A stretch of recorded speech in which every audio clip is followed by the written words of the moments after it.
that you've done wrong or whatever. So you can phone me and say, oh, well, you know, I did this wrong or that wrong. Well, really, unless I'm right there or unless Duncan's right there, we really don't know what you did, right? But if you have a picture of it and we see it, you know, that can make a huge difference.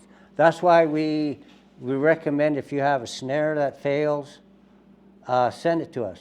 And send us a couple that you've made so we can see how they're made, what they're doing.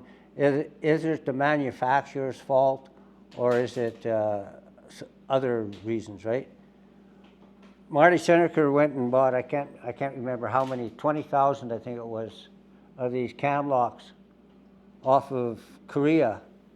And I was at his place taking some fur in there, and I was looking at these things and I said, they're no good, Marty. The rivets were not riveted properly. So he paid me $10 an hour, and I was so glad when I was done, those rivets, I'll tell you. It was just absolutely stupid. Yeah. You'll get to with pre-built snares. We'll talk about it when we build the snares, but ferrules, aluminum ferrules are like high-end hockey sticks. They're either 100% or they're zero. They're not like kind of broke. So it's snapped in half or it's perfect.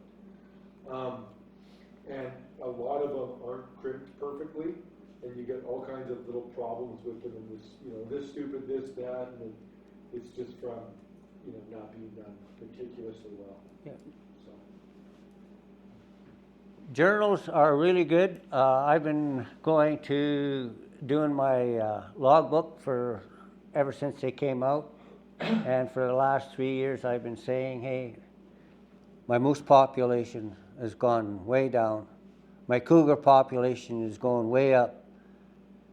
And that makes a difference on my trapping, right? That really regulates my wolves, my coyotes, and everything. Mm-hmm. And normally just going up one valley, up Bob's Creek, I see anywhere between 30 to 40 moose at this time of the year. In the last 2 months, I've seen the same cow, moose, and a calf and one bull. That's it.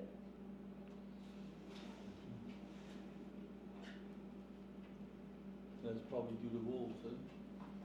Oh, over hunting pressure. Yeah. So what happens in my WMU, a lot of land is posted, no hunting, no hunting, no hunting. So I have 4 times the hunters that I had coming into my trap line is what I did because of posted land. Land that's posted, they can't hunt on them, right? So they get a draw for that WMU, and they're all flocking over there.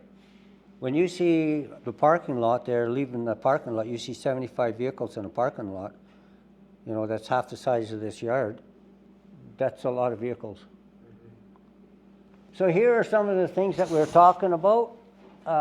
Bait, so that works on their hunger. It can work on their curiosity. Things that we want to attract them is lure, like urinate and that. That's can be, and gland lure can be sexual, a communication thing, right? Notice this here wolf, how high he's urinating. So why would you put your urine up here? Right? So he's going to be shooting at an angle, so at a maximum he's probably going to hit there somewhere. Females sing? Females lift the leg too. Females, they squat. Always? Yeah. They'll like get there right onto a tree. Yeah. But it's pretty much, I mean, maybe a baby lift, but virtually always 2 feet down. Yeah, you'll see the 2 feet down. As you approach the tree, if you see urine on a tree and that, watch the way the track's going. That'll tell you whether it's a male or a female. Yeah. Lures. There's a lot of different lures out there, so a long distance lure is good if you want to bring them into a bait station or a lure station, like skunk essence, that sort of thing. If you don't want to have so much issues with bears and stuff during the early parts of the season, you use a bait that's not smelling, like a dirt hole or whatever works quite well. Like maybe half of a ground squirrel or a gopher or something like that, and it's in a deep hole. When I make my dirt holes for wolves and that, they're a big dirt hole. I'll show you guys a picture of some of them. I use a track shovel, and it's almost the whole length of that track shovel, and that big around. It's for, there's different reasons for that. I'll cut out the sod, and I'll put the sod in a V to block the wind so that it doesn't blow the dirt off of my traps, number one. Number two, it guides them in. And if you get a wolf that's educated to leg hole traps and they're digging them out, if you make a dirt hole like that and you put your trap back further, let them go in to get the bait. Now they have to back out. They have to back out, and you'll catch them by the back foot instead of the front foot. So placement can make a huge, huge difference. And like I was saying, ravens will bring them in from all over. Right?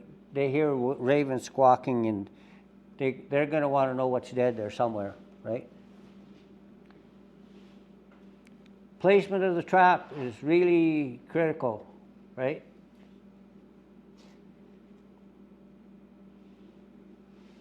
Do you mind if I take like a minute on that? Go ahead. Do you have time for that? Oh, yeah. So I just want to talk about placement quickly, especially if you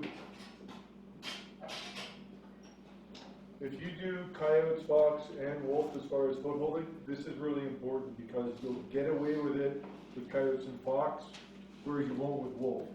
Let's or depending on which way you do it. Whatever the feature may be, let's just do a. Let's say there's an ant hill just off to the side on the trail. And it's just, things are peeing on it. It's a classic, an old one. It's kind of old grown in, got a little fluff of grass coming off it or something like that. So here's our little tuft here. Our trail's along like this. We're coming along here, we see that, we want to set on that. It's a great groovy spot. So a lot of the time, I notice trappers tend to set more or less 90 degrees right off of whatever the feature is with their trap. With coyotes and fox, you're going to get away with this no problem because their steps are so close together that it's almost arbitrary. But when an animal is going to hit this, they're either going to be picking it up, like let's say if the wind is blowing this way, hopefully you've set one on the other side. Typically how I'll set is play the wind to your odds, but assuming we have them in a direction where they're going to catch it with the wind, and if it's visual, it's the same approach regardless, but whether they're catching it before or after with the wind, they're going to smell it right away. And if you have pee on here, or it looks like they want to pee on it, they're not coming to that conclusion once they're here. They're already thinking that the moment they picked up on that. And the steps they take in order to pee are done in like you would, like you're going to approach anything. Like when I'm going to that door, I know that I'm going to that door when I start here. So I'm not going to like meander this way and in. And when I get closer, I actually know I'm taking those steps. So, and all of us will do this without even thinking. You will line up your steps, and your last couple before you're there, you'll actually either short step or long step to get your timing right, so that you're stepping right before when you reach the handle so that you can step up, because you know that's going to happen, and you do it without even thinking about it. Now, if you're going to pee, and you're a four-legged animal like that one there, you know that you've got to lift this leg up.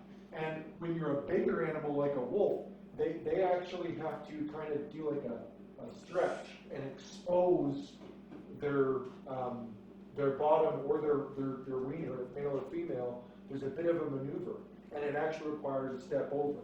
And when you're a big animal, that step, whether they're coming to it this way or they smelt it and turn back, the approach isn't come up and look. It's more of a horseshoe approach. Okay? And those steps, they know that if they're coming up to it here, if they're approaching this way, their nose is right here. This is their head. As they step up here, they're smelling. They know they want to pee on this. Their next step isn't going in the middle, because then they're back here peeing. They have to step over here to set up to pee. So where you want to set specifically with wolves, this is more exasperated, but it's technically the same with all three species, is you want to set a little bit offset, either that step before or step after the P, because that's their natural foot placement. So that's, and even if you've got 2 feet of snow, you'll find, like, you'll see that they didn't step where your trap was.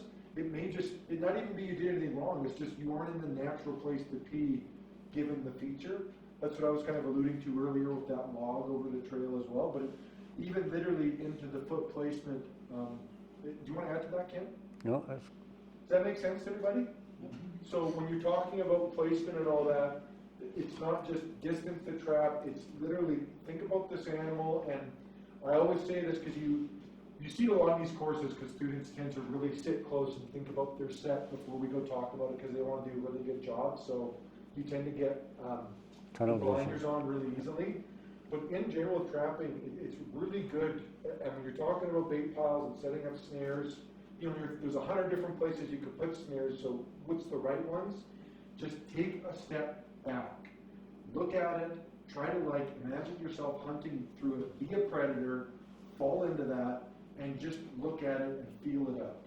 And especially with where am I putting this trap and all that, if you get too caught or too focused making decisions right in front of you, it can just sometimes lead you astray from what the bigger picture is and realistically what the experience will be like for the animal when they come through, right? They're not sitting there for 5 minutes and having a discussion with themselves. They're just hitting it, smelling it, working it, right? It's one thing then another, so you want to try and take that step back and really think about that stuff.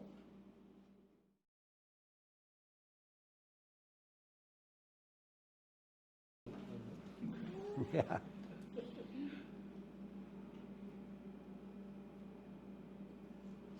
So if you use territorial sets and stuff like that instead of a bait set, you get away from that quite a bit. I don't snare now anymore. It's not that I wouldn't if I could, but I found that not using a bait station saves me a lot of work and energy hauling bait in, and I can catch just as many coyotes and wolves without that as if I was using a bait station. Breakaways are bad for short. The breakaway didn't work there. I don't even know if there was a breakaway in that.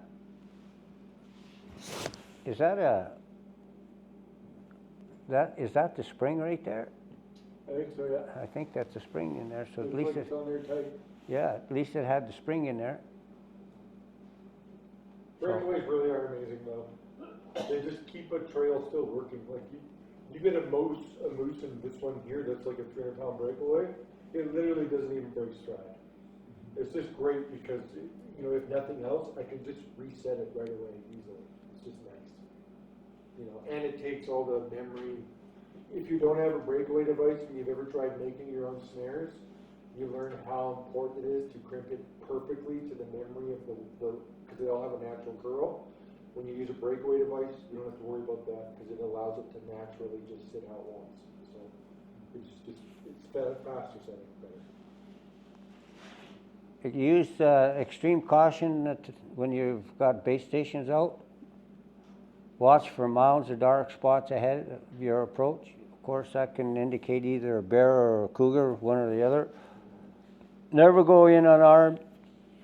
Once you have located a kill site, you have only 24 hours to use it before you risk accidental catches. Mountain or dark spots mean how? There's something buried. They'll take your bait and they'll bury your bait. Lots of times they'll drag it off, especially a bear. They'll drag it off. If it's just a deer, like you have a deer, a cougar will grab a deer and drag it, no problem, right? Anytime there's a dark spot in the snow, it's always just going to be double looked at as approaching the bait, because then if something's lying down, often all they'll pick up is if it didn't shoulder or the head. So until they stand up, it's often just a dark spot in the distance. So. Are cougars very protective of the kill? Well, they don't lead is the problem. So bears typically will grab whatever's there and just take it away to where they want to have it. Yeah. Cats will sit right on it where it is Yeah. until they're done. Yeah. So you'll just happen on them more than they're over the rest of them, now it's just, Yeah, they could be up in a tree or whatever, right? Who knows where they're at. I know I've tried calling wolves with a predator call. Injured deer, right, fawn, and hair stand up in the back of my neck and turn around and there's a cat's tail. yeah. They're right behind me. Yeah. Plan to use some research on all those different kinds of things. There's some really good stuff out there. Can't get it anymore, but O'Gorman made this here lure. He called it Kiss My Ass. That used to be, oh, I'll tell you, that stuff was deadly for wolves and coyotes. It was just deadly. Yeah, But, there's an entire word out there when it comes to bait. Yeah, There's just a very cool stuff and things you can play with. yeah. So there you see that Lindenburg cheese. That would probably be used as a curiosity set more so than a, The pizza set. yeah, exactly. Yeah, you betcha. Yeah. Different kind of bottles out there you can use for squirting your lures out there. Make sure that you get good ones. Now, urine is good, not past the year, eh? Oh yeah, if you don't open the bottle and stuff like that, I've used that stuff that's 5 years old. If you Oh, ask yeah. any of the makers of any of that stuff, they'll tell you it's bad after a year. Yeah. It's amazing how that works. But What do you think of that? as long as it's kept cool, it's good for quite a while. Yeah. Yeah, but the key is it's like wine. It likes to sit at a certain temperature, so it needs to be in a fridge. Yeah. So if it's up in a shelf for a summer, like it's no good anymore. Yeah. So that's the key is just keep it cool. Oh, good.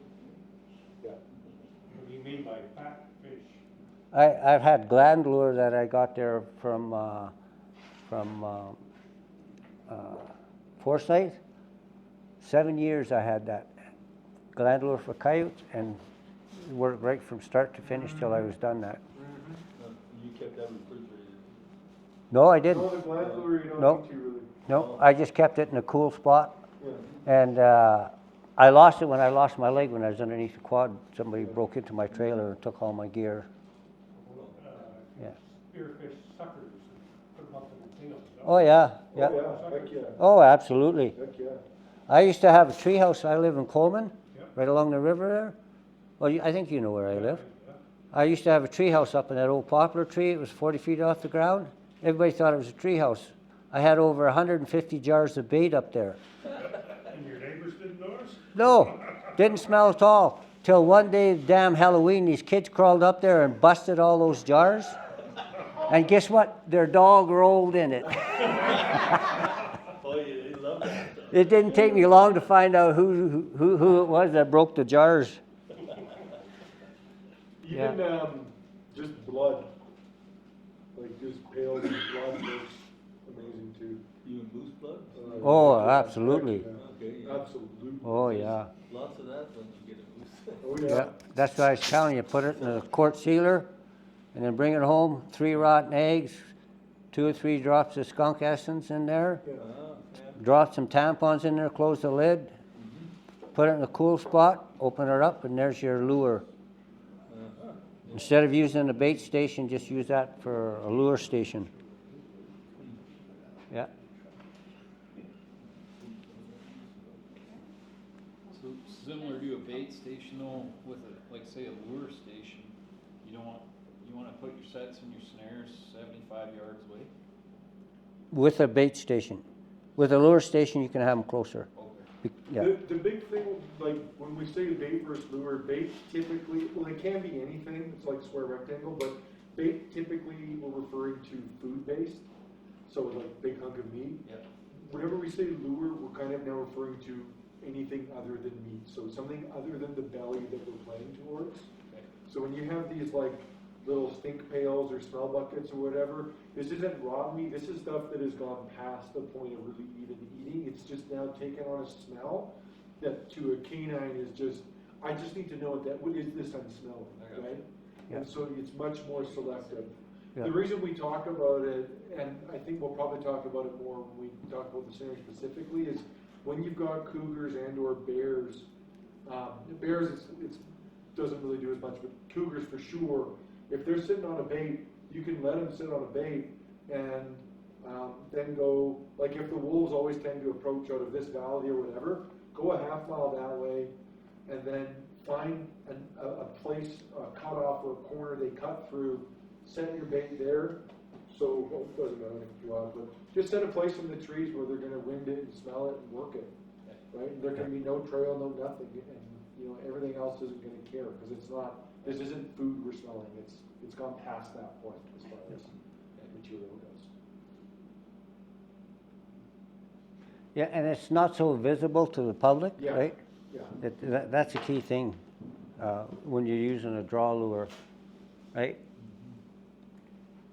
So using bait soaked into the ground could work well as well. That's just like using a skunk, and every dog that you catch will roll in that skunk before you catch it. Yep. Yeah. But it can work. It can draw things, that's for sure. Good bottles and stuff works quite well. All your tools, you want to take good care of it, and stuff like that.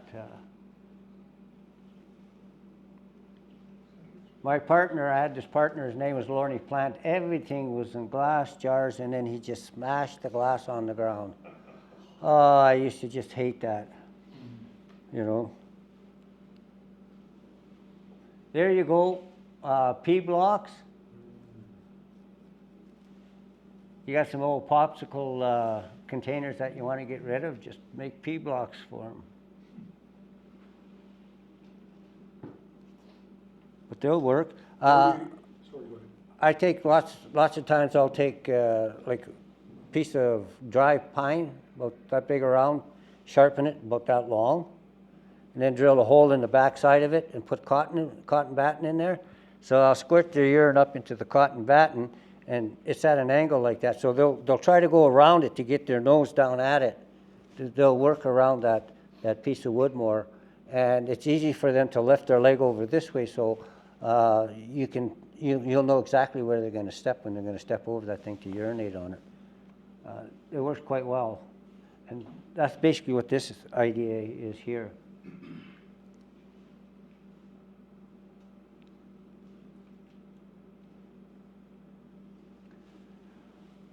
Draw baits versus snare sites. You can catch a lot of coyotes on a bait site. A small area with the lure site works a lot better. Here again, once again, you can see where you could set and animals can travel through that. They can travel through it quickly. There's not a big attraction for bears and other predators right near. I couldn't believe it, right near my place, in the back of my place. They were doing DNA for wolverine studies, and they were hanging beaver in the spring right along the cross-country ski trails. Like, they were like 10 feet off of the cross-country ski trails. They're just lucky that somebody never got hurt by a bear coming out of the den.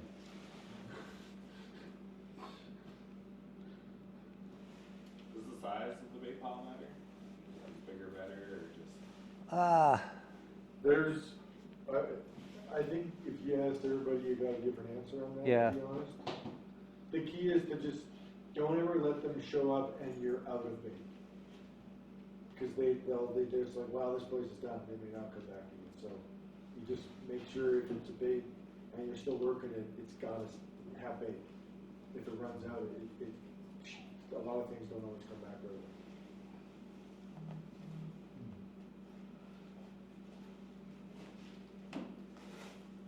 So you need letters. I've been trying to get a letter all summer long, or all winter long, to get a letter to pick up roadkill. I still haven't got that letter, but I've been promised it 3 times, still haven't got it yet. So to have a relationship with your fish and wildlife officers and parks, and that's a good deal. The more we can work together, the better it is. I really like it now that Duncan, I've done it, helped him a couple of times. We go to the college in Lethbridge College where the fish cops do their last month of training and that, and we actually put on a course. And we actually have a new Fish and Wildlife officer. He took over as the senior officer in the past. He's from Lac La Biche, and he took my trapping course 8 years ago. So we got a good rapport already. There you go. Yeah. So that always works out for the betterment.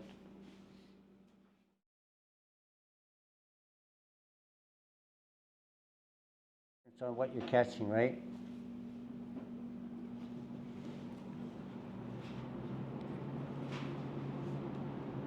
I'm surprised that I haven't seen grizzly bear tracks on my line this year. The weather's been so up and down and so warm at times. I mean, there's years when it's been really cold and I've seen grizzly bears in the middle of January and February out roaming around. I'm really surprised.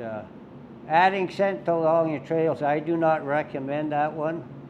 I recommend it to Ross to take that out because every cotton picking deer will follow that trail into your bait station. I don't know what it is. I've had blood buckets where I had slow drifts out the bottom. I tried and seemed to work and all that too, but you definitely, like Ken was saying, you don't necessarily know what's going to pick up that trail, and even things that don't eat meat will just follow smell sometimes for a ways. So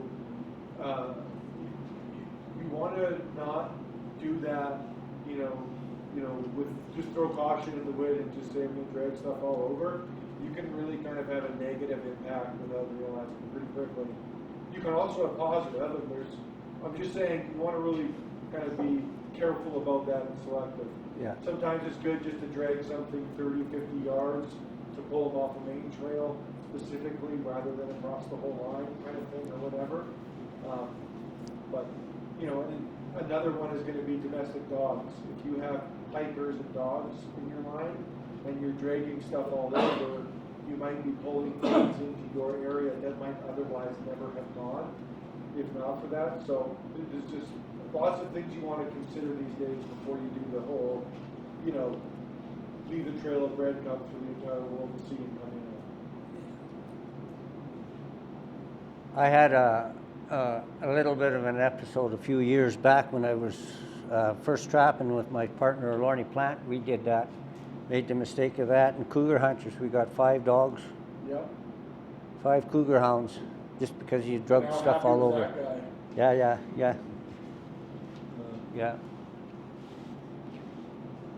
So ravens, they make a lot of squawking. They make the wolves feel comfortable because wolves are used to ravens coming and trying to steal bait off of them when they've made a kill and that.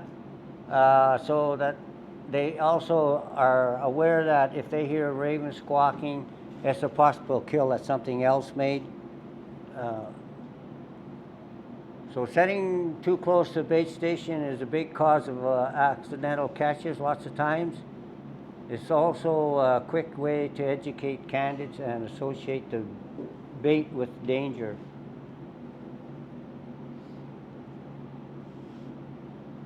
Visual attractants work very good. Old bones are really good. Cow skulls work excellent on ranch land. Vertebrae.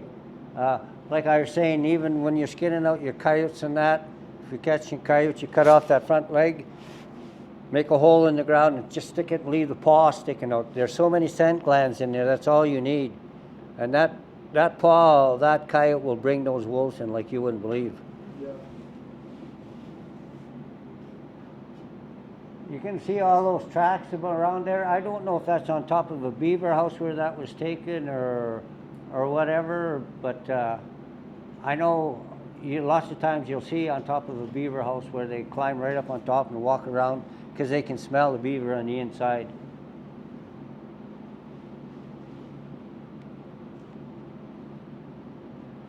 Of course, we know what this is. So how can you tell whether that's a male or a female?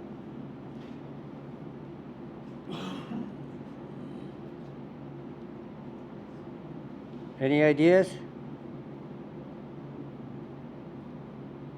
Look at right here. See those tracks? The urine's all centered right there. If it's a male, he'll spray and it'll go right through those weeds lots. And of course, when they scratch like that, that's the glands. They're marking with the glands off their feet. So you can see how that wolf walked in there, walked around, made a circle, did its thing, and then came back out. I don't know if that snowmobile track was there before or after.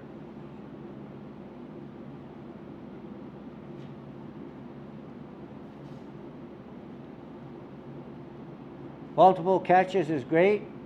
Getting good at this will take a bit of time.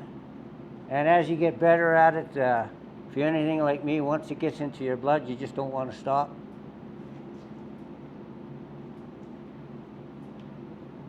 Plus, it's a hell of a workout when you got that many rolls to haul out. Oh, the biggest catch that I made is 13 in one bait station, and another time I had 9. I'll tell you, you pack 13 wolves to the trail, if you only have to carry them 30 feet, that's a workout. So homework helps.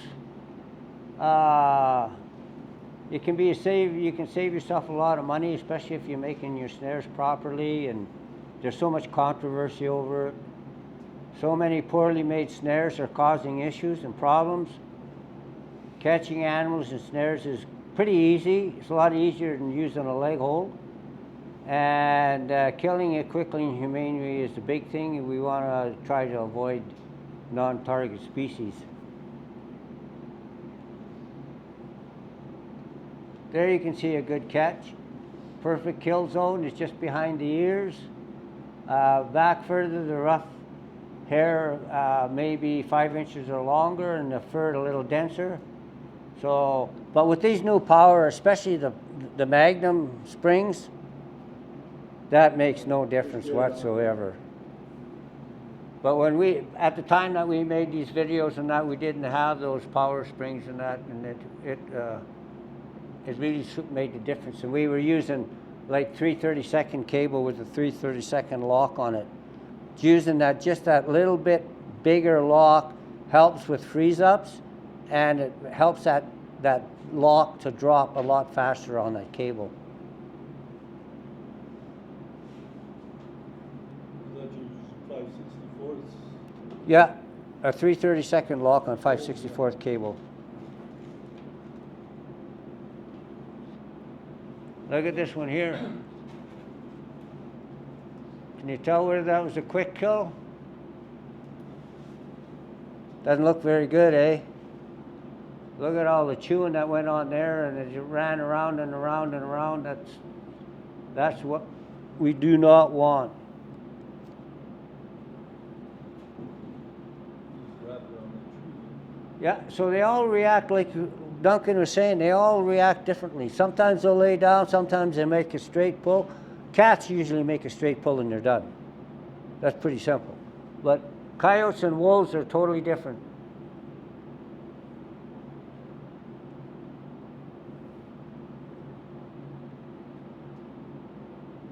So here you can see, you can tell once again that was a quick kill. There's not much fluid and stuff in the lips. And look at, there's no swelling in that head on that wolf at all. So that wolf died fast.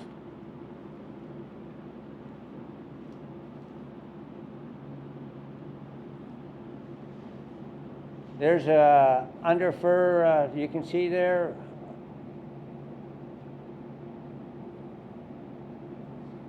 That's not a really good catch either. I don't know what the deal, I never took that picture. I think Gordy Clausen took that picture.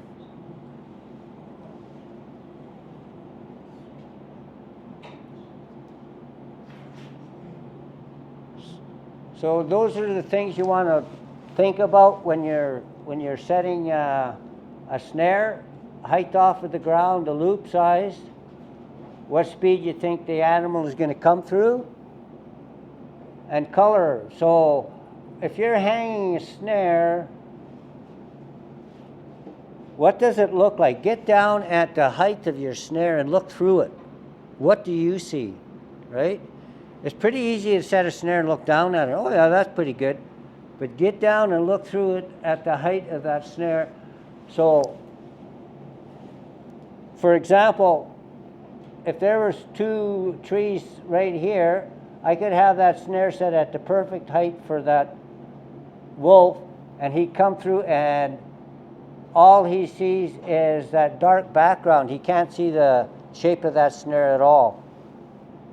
If those trees are a little bit further up and the background is that snow, can he see the sides of that snare as he's coming up and approaching that? Little things like that can you really make the difference whether you're making a catch or you're not making a catch. Cable size, of course, smaller the cable, it makes the animal dies quicker. We don't recommend 1/16 for wolves anymore. The anchor, that makes a key difference as well. Whether you're using a disposable anchor or you're using a tree, you want to make sure that that's not giving you a fishing pole effect, right? When he hits into that snare, you want that spring, the trigger on that spring to pop. Marty and I, we tried that for a while. What we did was we made, they were called kill poles. So 5/8 inch rebar, we drove in the ground, tied a snare to them. And you catch a coyote and you could see where, and he'd pull around and it took him a long time to die. We even tried taking in willows, taking in 2 willow trees and then tie them together with wire and then hanging a snare on it. And if you can anchor low or high and have a solid hit so that when they hit the end of that snare, you don't have that spring effect, it really makes a huge difference on how fast that animal dies.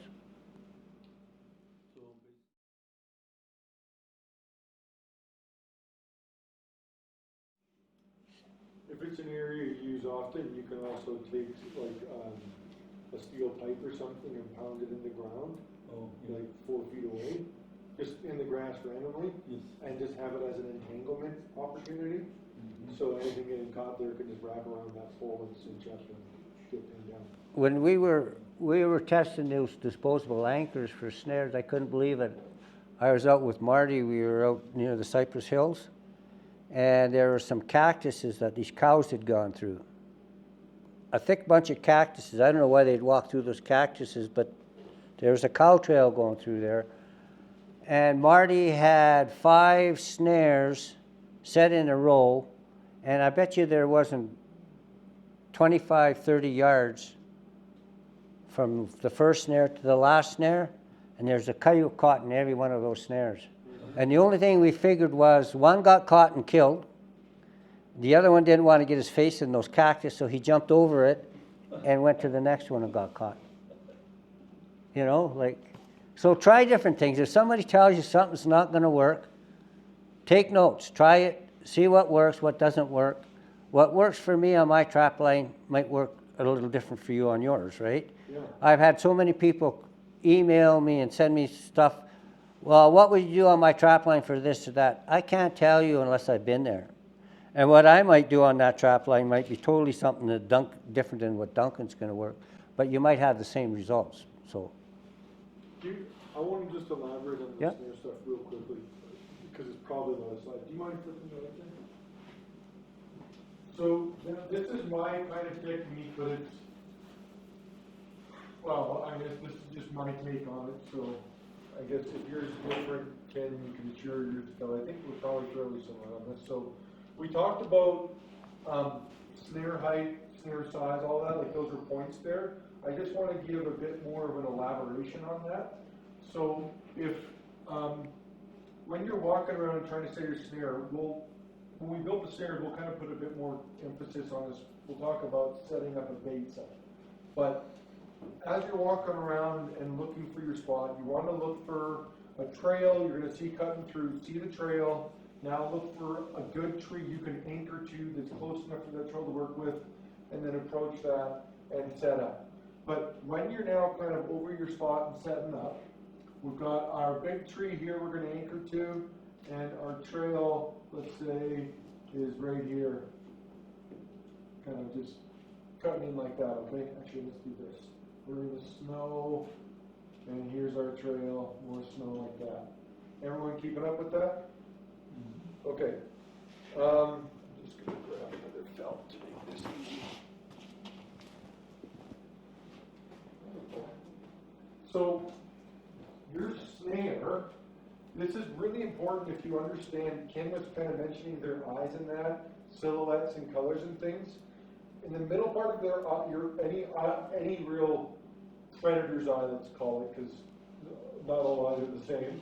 You've got your central vision, and then you've got your peripheral vision, right? The peripheral is more reactive.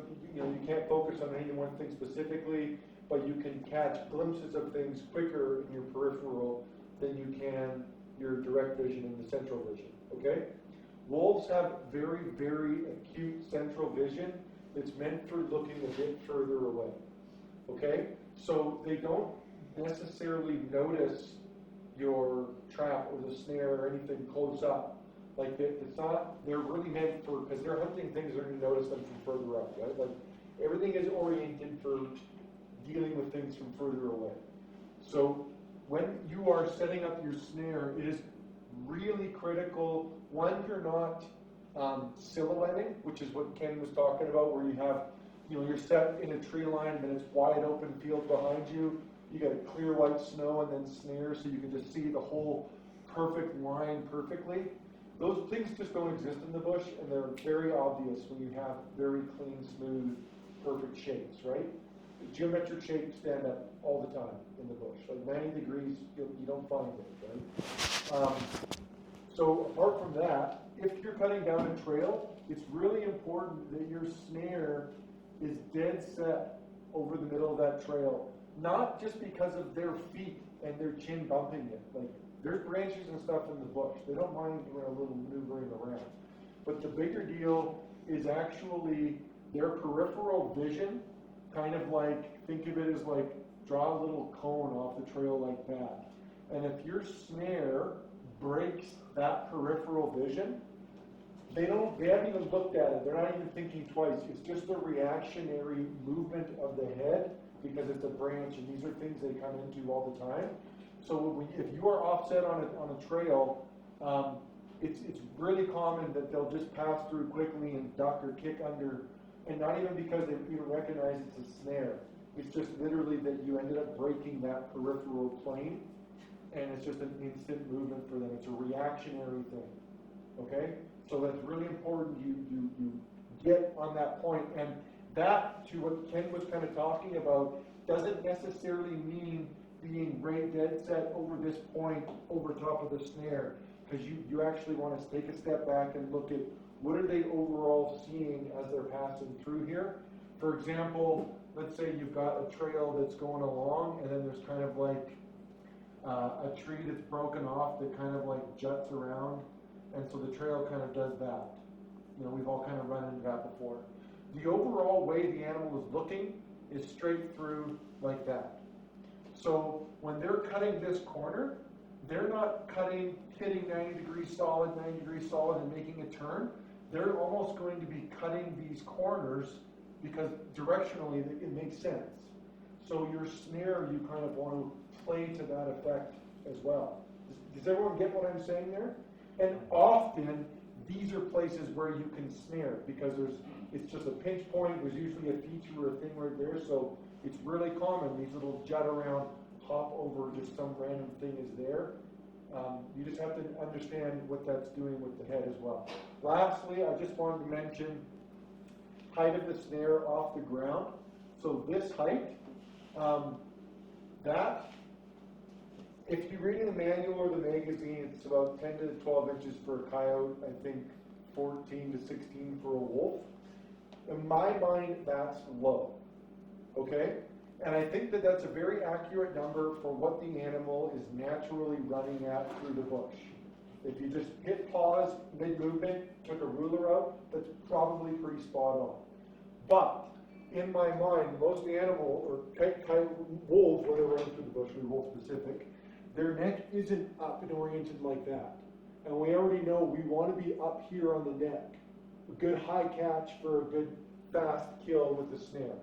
The main reason being is all the muscles down here. There's a lot less muscle here. You can do a very easy experiment and just squeeze top and bottom. You'll note high is significantly more uncomfortable, okay? So if we want to get them to expose that, their natural position being pretty straight, if they're going through a snare straight, where do you think the bottom of the snare is making contact on the bottom? Yeah, it's hitting right here. That's a low catch, right?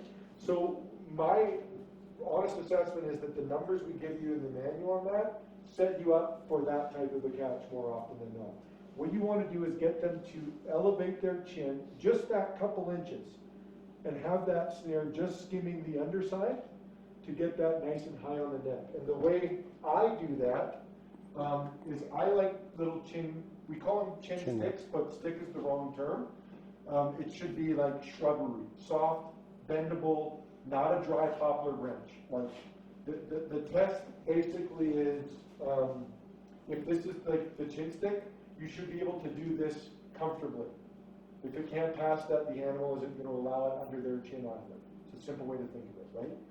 So what I typically like to do is just have a little shrub kind of come out and just hang out just over the underside of the snare. And I like to visualize, so a lot of people I find visualize an animal with the nose going through the middle of the snare.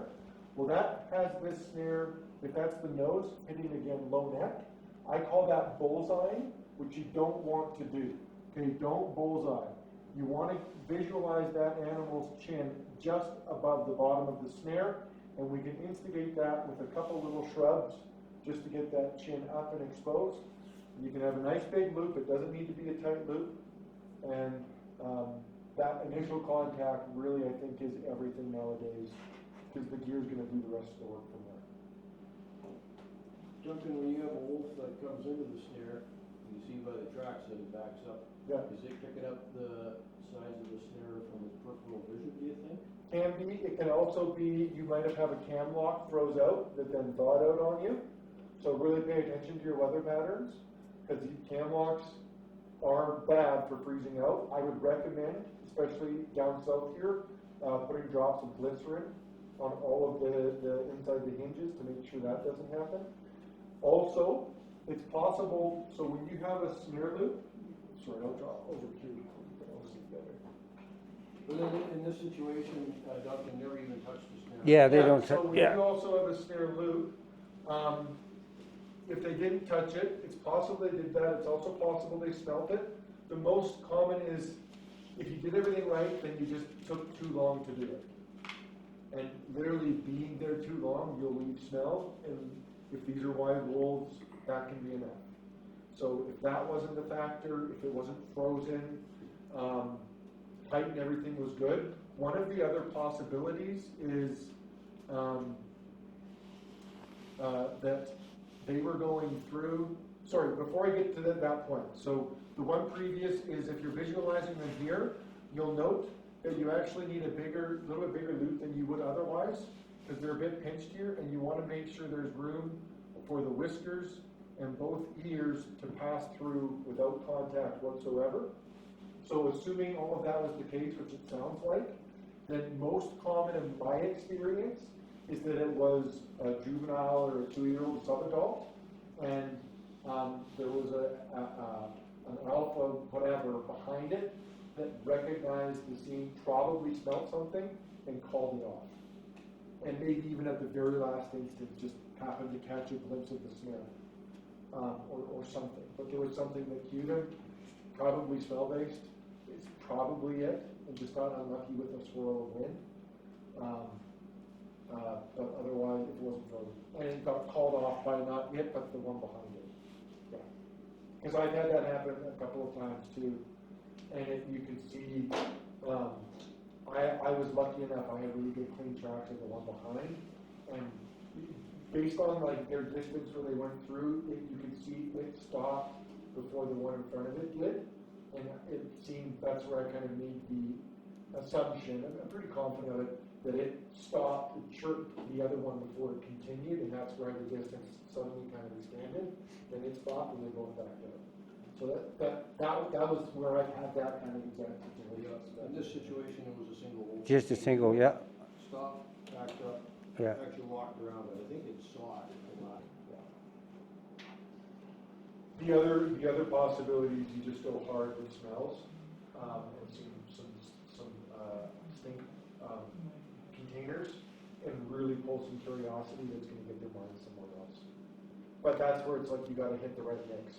They got, everyone's like got their own jam, right? So.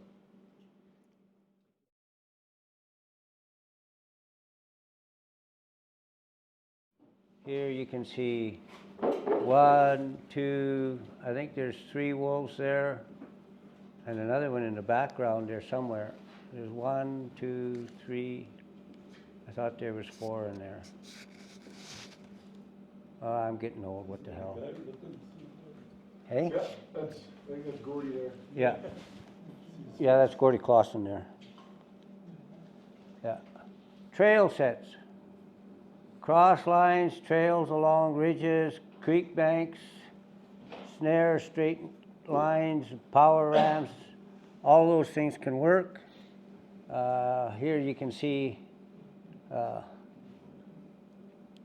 snare, some nice and high up there on the head.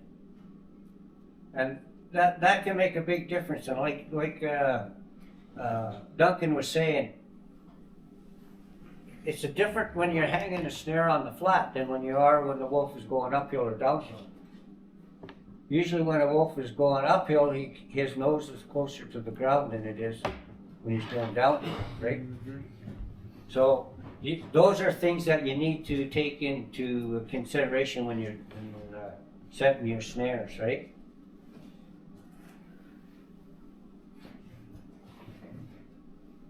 So some wolves will, for some reason, will run right down the middle of your snowmobile track like that.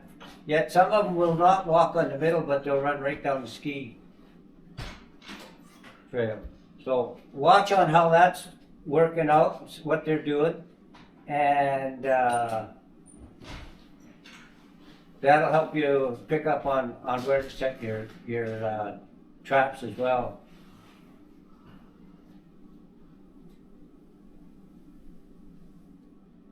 There's a power ramp.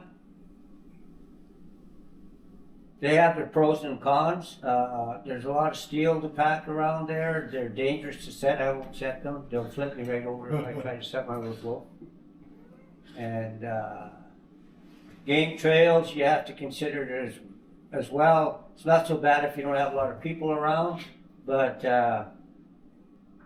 if somebody gets smacked in the side of the head with one of those things there, you might have a liability on your hands. Roads, power lines, pipelines, and trails. You can deliberately make trails that are zigzagged or a little bit out of sight. I noticed on my trap line there for a while, they wanted me to set my trapping trails. So I put a sign up there, trapping trail only. Guess what? Everybody and their dog would go for a walk up that trapping trail only, right? And so I made some signs. We put them up a little higher on just when you get through the gate. I used to put the signs right on the gates when you went through the gate. They would get ripped off. Sometimes they wouldn't even last a week there. So now I just wrap some trapping ribbon around their active trap line, and if they rip it down, they rip it down. If they don't, and I always take a picture of that so that I can go and tell the fish and wildlife and the biologist, here's the date that I put that ribbon up there, and this is exactly how long it lasted.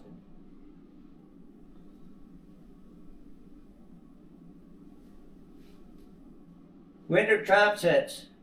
Becoming good with foothold is a huge part of professional trapping trade. Up north it's so much easier than down south here.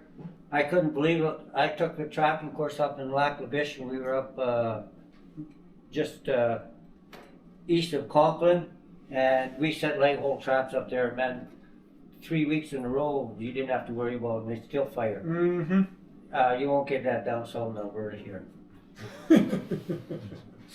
But it allows you so many opportunities to expand on your takes, and it's more target specific. You can set your pans, you can set where you're putting your traps a little bit better, and lots of times they'll work where places where snares won't work. And like I said, lots of times if you have wolves that are educated to snares, just pull your snares down, let them go into those baits, and when you see they're going into them baits, drop a few leg holes in there. A wolf will, if there's a log like this here, when a wolf steps over it, he'll always step real close. So make sure that your draw is really close to the log when it fires up.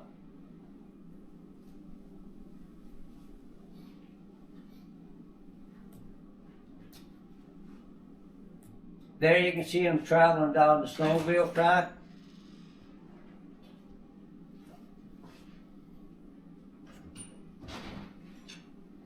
You take note at the footprints here, you see how just these tiny little pieces of grass sticking up or brush sticking up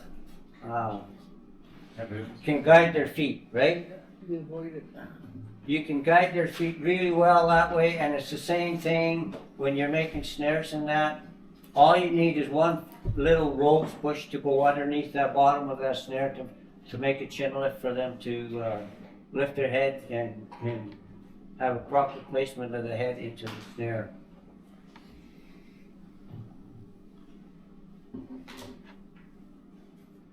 Equipment, good equipment makes a difference. Notebooks are good.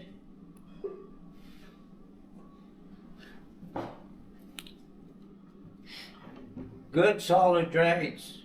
I will never use another log for a drag. Twice I had a wolf caught, and he chewed right off, right near the center of the log, and so all this pieces is drags right behind him.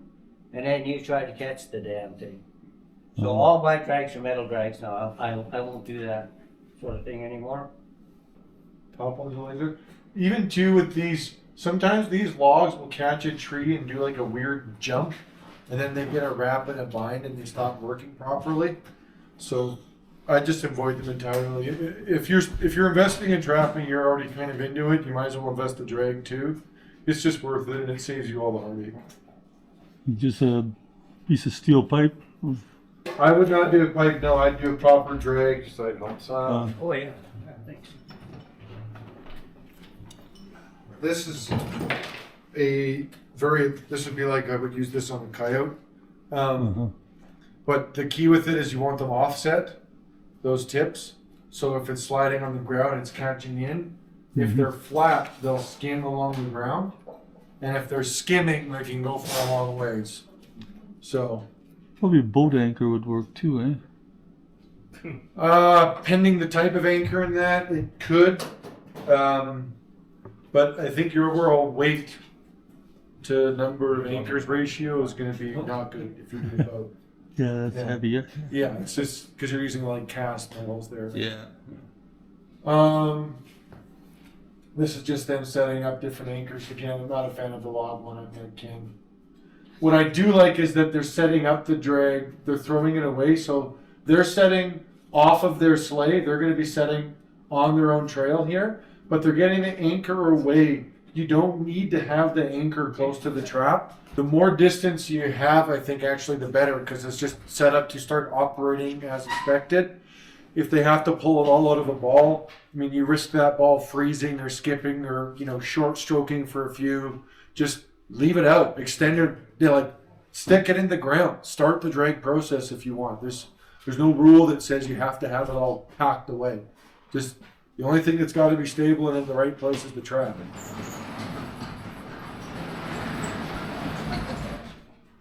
Here's the anchor set up there. Again, they're just getting it all prepped. Now, what I do like is they're setting up the trap here to get going. The only thing, now, this is kind of my style. Not everyone does it. If I'm ever trapping in the winter and I have a developed trail of any kind, I don't hollow from the top. what I'd do is I would actually dig out the side and then go in from the side that way. And all I'd do is take this trowel and I would cut out all four sides and cut out a hole in this trail. And then from the side, take a big shovel, hollow that out, and then hollow about that far under this crust, straight in till I hit my hole. I align my pan with there, and then I just tuck everything in. And now it's no muss, no fuss. The whole thing I put in one of those little plastic baggies. I just plastic baggie, stuff it in, walk away. It's as simple as could possibly be. And the whole thing is bedded by having this trail here. You have your place for the foot with your carve out, and the trap will blow up out of this because it itself isn't frozen underneath, and it's just going to bust out of that shell. If you're on a really hard packed skidoo trail, you got to be shallower on that, but you just got to go as deep as you need to so they don't break the crust and feel the trap. And if you're doing like a piss post where it's just fluffy snow and holes, same concept. Go find one they've already done and just shovel out beside their already made track and just go in under the bottom of their print. Sorry, Duncan, what are you putting in your baggie? The trappings in The trap. baggie? Just go get those, make sure it's scentless, white baggie. Just put it in, stuff the whole thing in the hole. Done, walk away. So you're not using wax paper over Don't each need any of it. top and bottom? Don't need it. You Bag does all of it. just put the trap inside the bag. Just stuff the bag, yeah. And make sure it's just a cheap crap baggie and the trap will blow it up every time. Uh-huh. Yeah. Yeah, it works super easy. Too bad they don't give them to you at the stores anymore. Yeah. Yeah, just go to the dollar store. You get a roll of 50 for a few dollars. Cheap is perfect. You don't want good quality. You want them ripping and broken. And they work easy. And in the winter, that's my preferred way. The moment you don't have a track to set on, now we're talking, wax sand or whatever else to bed it in and not have it freeze. That's where the real challenge comes in. And I have a big flathead shovel.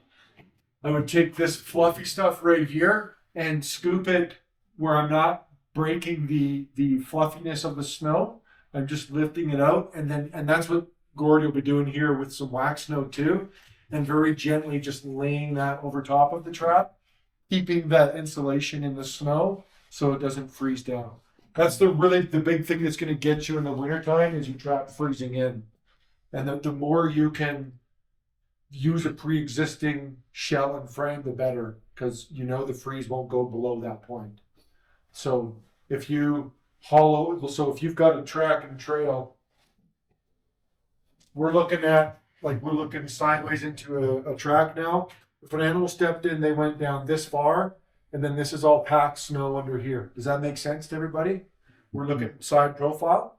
So I'm going to come in from the side. I want to know where this point is, get just below it, and that's where I want to hit. This will now be hollow underneath there. So now my trap will just be sitting right there. Above it is hard snow. Below it, it's hollow. The trap cannot freeze in. That's why I love this method. You just stuff it in there and walk away. From above, the animal is absolutely stepping here.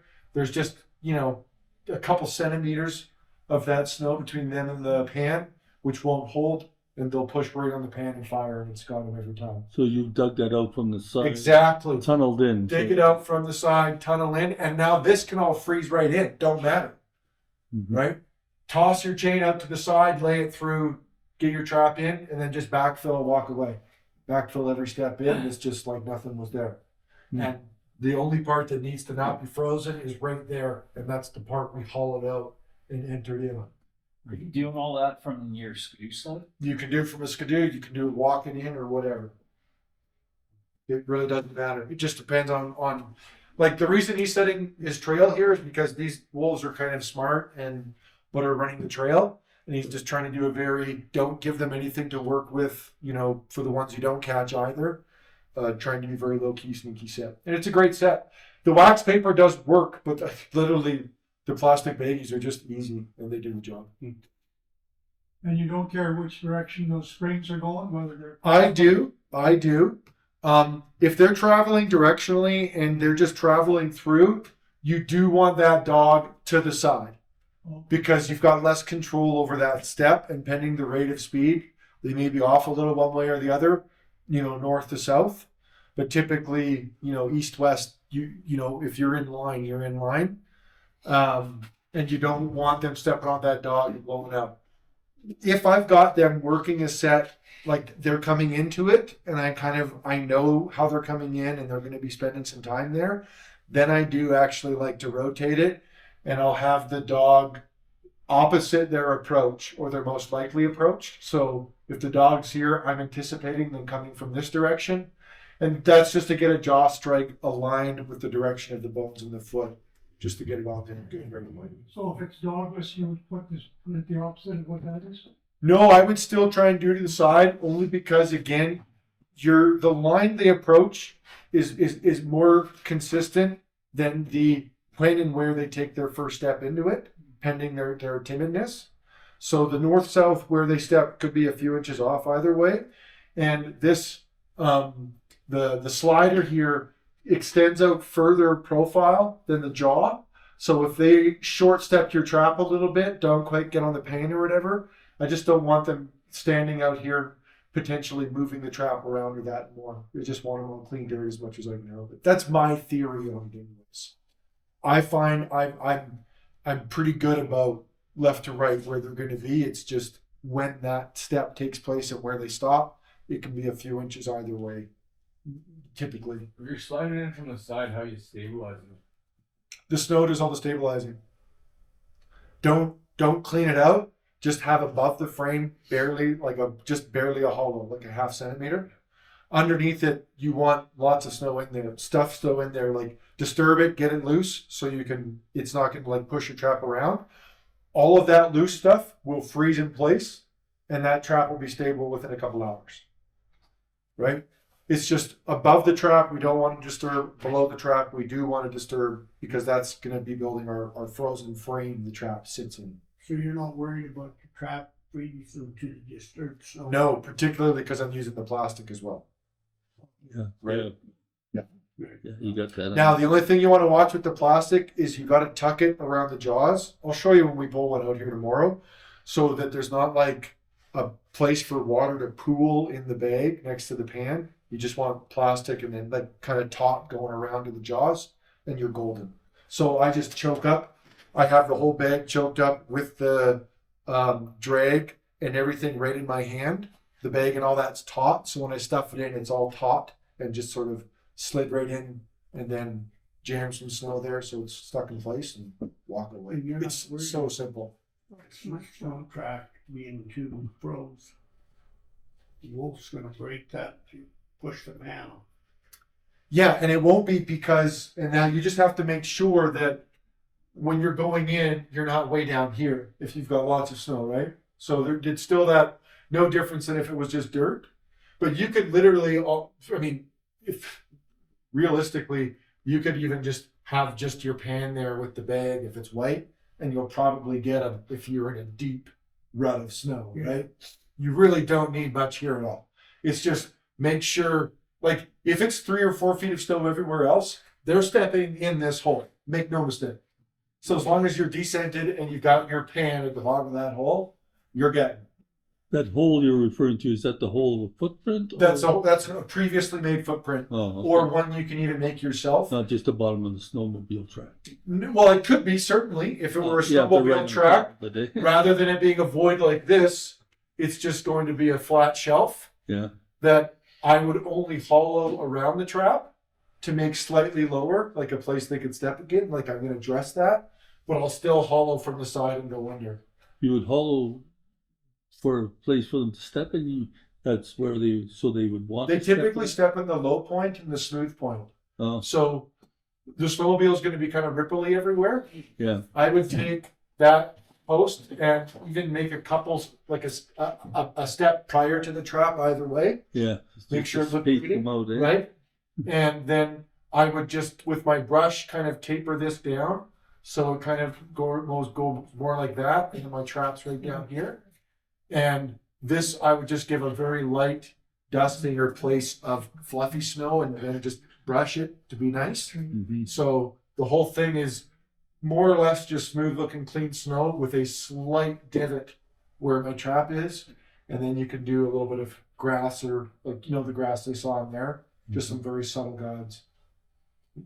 That's all you got to do.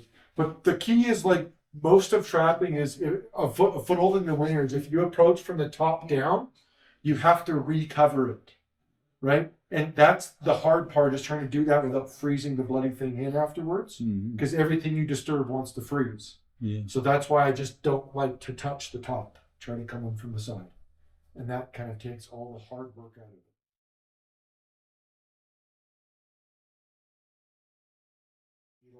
All that trickery is to deal with not being able to do that. But if you can get away with that, do it. Have I been just doing that the whole time? Yeah, you were. Nice. Oh, look at that. We're where we need to be. Now, in the event that you aren't doing it, this is key. They're letting this breathe with moisture, those two little holes there, so that water can run through if it's pooling. You don't want it to pool.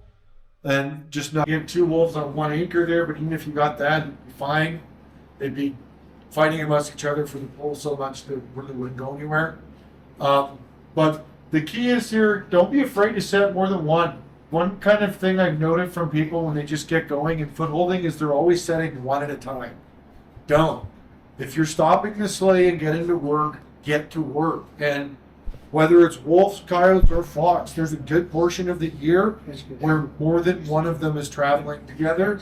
So you're likely going to have more than one target in the area set for multiple targets. It's a mistake not to.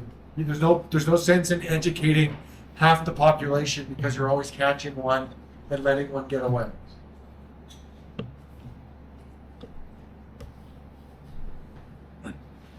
Okay, there's just some finished sets with some attractants, some brush, some hay on there.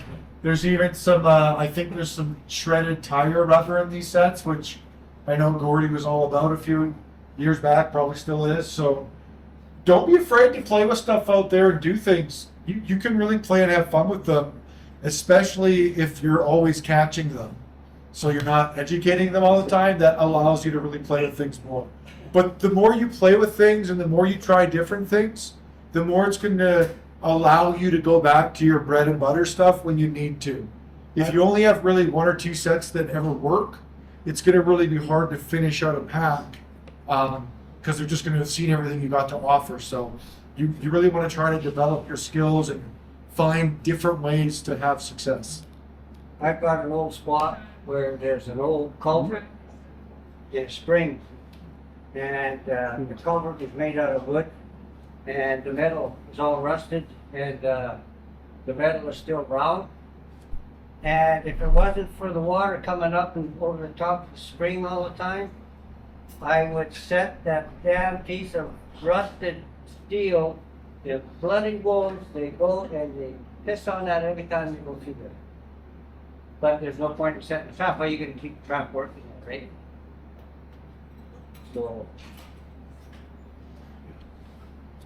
dirt holes. So, I really like to make a few dirt hole sets. I usually make those dirt hole sets in October, and I'll always have a few Richardson ground squirrels that I'll throw in those things, give them some freebies, and get them coming, get them working those sets. And also, I've got a couple of spots where the wolves like to shy away from the pack trails when the guys are going in with the pack horses and that. And so, just to get them out of sight from those pack trails, I just go right down into the creek, near the creek bottom, and I'll make a set. And do you notice that this trap is a little off to one side? What do you think that is? See how the trap is off to one side? Account for their feet. So when they start to dig, right, they'll usually plant 1 foot and dig with the other foot. So you can make it whether they're going to dig with the left foot or the right foot just by putting a couple of little twigs or stick in them at a certain angle. And so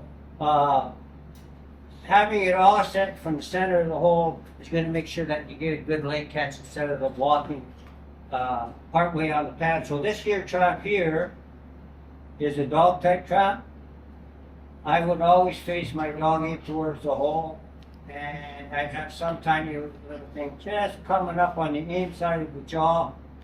So I love to use wax paper. I found, for me in my country, that works really good. Other guys, and I've tried before, I've tried those there bags you get from the grocery store. I was telling the baggies. But the problem is, if the wind blows some of the soil off of the top of that, or the snow off of the top of that, it heats up and the water melts on top of that, and sometimes it won't fire. So you can go on the internet and you can talk to trappers all day long, and which traps are the best traps, and 90% of the guys will tell you, you gotta have a lot of spring power. Well, they found out when they did the trap testing and that a lot of the traps that have the strongest springs didn't pass. They had to use weaker springs to pass the testing. Think about it this way. All it takes is a crust that thick of snow, and a wolf walk on that trap and won't go off because the foot is so big. So it doesn't matter what size of spring you have in that trap, if the pan doesn't go down, that trap will never fire. It'll never go off, no matter how strong your springs are. Right? So you can guide that animal's foot so that he's not going to step on the dog, and you can also get a better foot placement. And that's one of the reasons why you'll see all my traps have really small pans.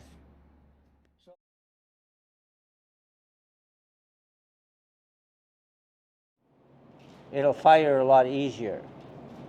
But those things, when it's like 20 below, 25 below, and they hit the end of your fingers, they smart a little. It does hurt. Yeah. I also wanted to mention, just when we have this slide, I guess, there were some people yesterday talking about how sometimes the trigger, and the trigger being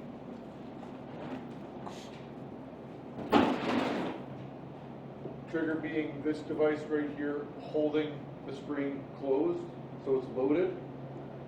The trigger's sometimes not releasing or firing. So I'm of the opinion it's really important to have the trigger, so it's going through the trigger on the outside. The tooth is going towards the breakaway.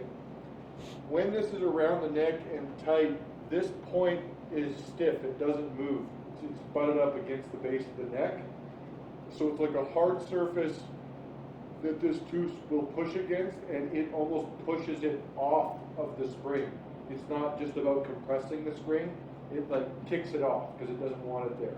If you have it reversed and have this tooth to the outside, there's nothing pushing it off, and this is not a immovable point. It actually can teeter and move around. And so the only thing causing this tooth to pop is further compression of the spring. There's no assist from it pushing against a solid point. Does that make sense to everybody? And I really find that makes a difference. It's also, if you forget your setting tool, you can set these just a pair of pliers if they're set this way, and in the reverse you can't. So it's helpful for a few reasons. Yeah. And a lot of trappers, like I say, we're cheap. We want to cheap out. If you're using the Magnum springs especially, you want to make sure that you have double furrows here. Otherwise, if you're not crimping that furrow properly, it'll just blow the whole thing right apart. That'll make you another unhappy camper. So we're going to cover it a little bit again here. Then you guys are going to be building this. Then we'll probably get into leg holding. I'll show you a little bit on safe ways to handle the leg holds a bit. And then we'll probably be heading outside. So we'll build this. We'll get this done. Build the snares first. And the reason why I'm going over this again, some of you haven't actually used snares before, and it's really critical that we get this properly. And also, when you go out in the field, each and every one of you are going to have to set a snare. so that we can see that you guys are doing it right. There are way too many people out there, and we're not saying you guys are going to be doing it, that are just throwing snares out. They're not setting them properly. Animals are getting caught the wrong way and stuff. You see a moose or a lynx with a great big ball of snow on it because it's been caught by the foot in the snare and it's actually broke the snare. And so as it's dragging through the snare, especially in southern Alberta here, the warm and the cold, it freezes up, and it can be like when you see a piece of wire on a moose's foot and there's a ball that he's dragging that big, that's not good. And we all know that everybody carries a phone with a camera nowadays, and there are people that just going around, and I've actually even had people come into the course.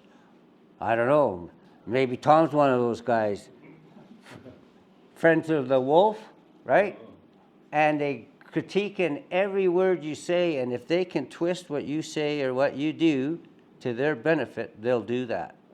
They will forget all the stuff that you're talking about, that trappers want to be the most humane, efficient, conservative people on the landscape.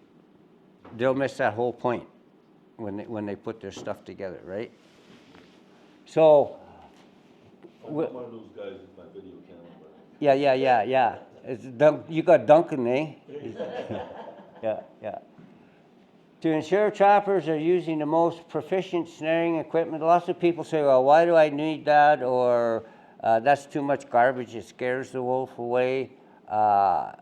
If you're setting up your snares properly and everything, and you're making a decent loop, and you're always going to get one or two that have been educated. Those ones are a little bit harder to catch. And just like my friend from up in Slave Lake, he took my course and he had trouble with wolves going into his bait stations, and he bought 4 wolf traps, and he never used them till the last week of the season. And he sent me a picture. He couldn't believe it, that he set all 4 wolf traps and he had 4 wolves 2 days later, which is very rare that you're going to make a catch like that. But at least it convinced him that when he has trouble with snaring, once he caught those 4 wolves, there was no more problem with those wolves coming into, the rest of those wolves coming into. And that's how much wolves can interchange, and they can teach each other. Just like that wolf I was telling you about that had that stick in his mouth walking through the trees, right? Like, who would have thought an animal would have ever thought to do that? But they had the picture of him, and it had that link snare around its neck that it had broke. So we want to try and release non-target species, especially. It's not good if you're doing problem wolf control for a rancher and you kill his prize bull or even a yearling, and that. The price of beef nowadays and that. If a rancher's got to put down a yearling because there's a snare wrapped around his foot and it's cut off the circulation, that's not a good deal for any of us. Cohesive information and resources for trappers and all stakeholders, that makes a huge difference. And if at all possible, if you guys have some problems or whatever, I'm willing, if I've got some time and we can make an arrangement, I'm willing to come out. I don't have all the answers, but to try to come out with you and help you a bit with some of the stuff that you might be having problems with. Because we just can't cover it all in 2 days. It's just impossible. But it'll give you a really good understanding. So clear understanding of the necessary components used in the snare. And I don't think it's going to be very long, and the free hanging snare without your kill spring and all that stuff is going to be illegal. Yeah, I would expect that within the next 2 years. Yeah. Snares need to be anchored solid.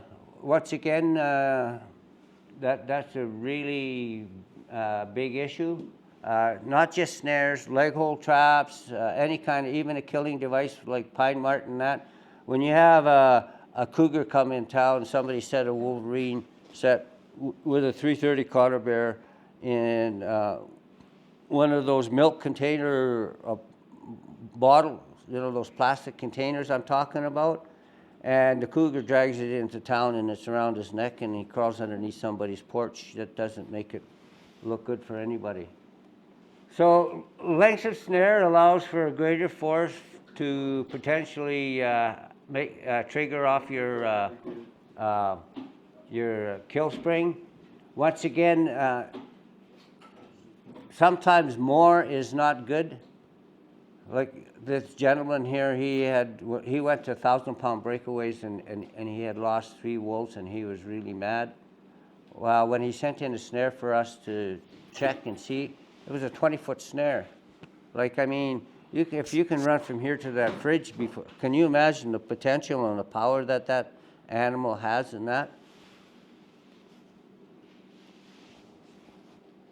Chances of entanglement, so that can make a difference too on what you're setting and where you're setting your snares. And it can be good and bad. So any kind of entanglement that you think you want to tangle up an animal in, if it's got that fishing effect, like a fishing rod, you don't want that, right? You're better off to use an anchor that's in the ground, like a disposable anchor. I've got a couple here that I'll pass around and show you guys. You can build your own and whatever, but that can really make a difference. So snares killed by cutting off the blood flow to the brain. That's what we want. And asphyxiation. So both of them, the animal dies a lot quicker. It makes it a lot easier for you guys. And we want to respect the animals that are out there. We want to respect whatever we're catching. And we want to be able to use that.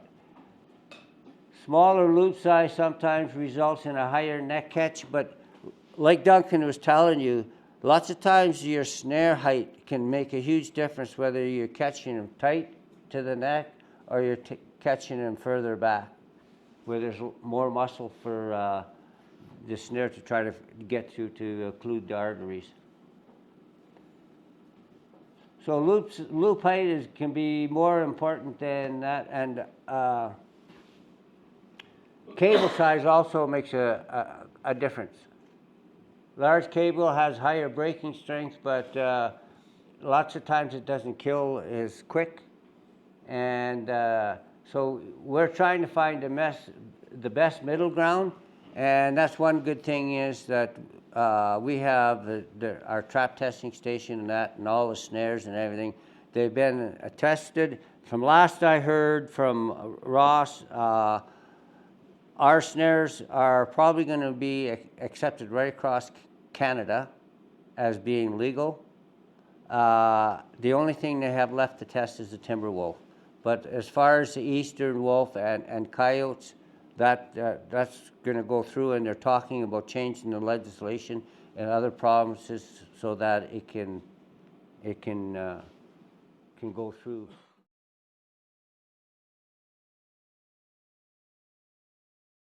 Here you can see basically the difference in, and you got to take this here chart with a grain of salt because this is an old chart that we done up when we were starting this, and we found that manufacturers the cable can make a huge difference. Like for example, the 5/64 there, some of that Korea and China cable is breaking at like 400 pounds instead of 650 pounds. So the stuff that we're getting now is made in Canada that we have at the Alberta Trappers Association. It's made in Canada, and it's got a lot better consistency. And we take and we test so many rolls, and when they come in, we'll take and cut a few feet off of them, and we'll test the breaking strength on them. If you're sourcing out quality, you almost need to go to a commercial industrial supply that supplies like wholesale to large companies that need like certain thresholds met as far as quality, and that's where you can typically source out your North American made stuff, which is going to be. This is what ATA does. Tries to, yeah. And it's Yeah, it's a lot more expensive, but it's, you don't have random issues with it. Yeah. That's what you're paying for.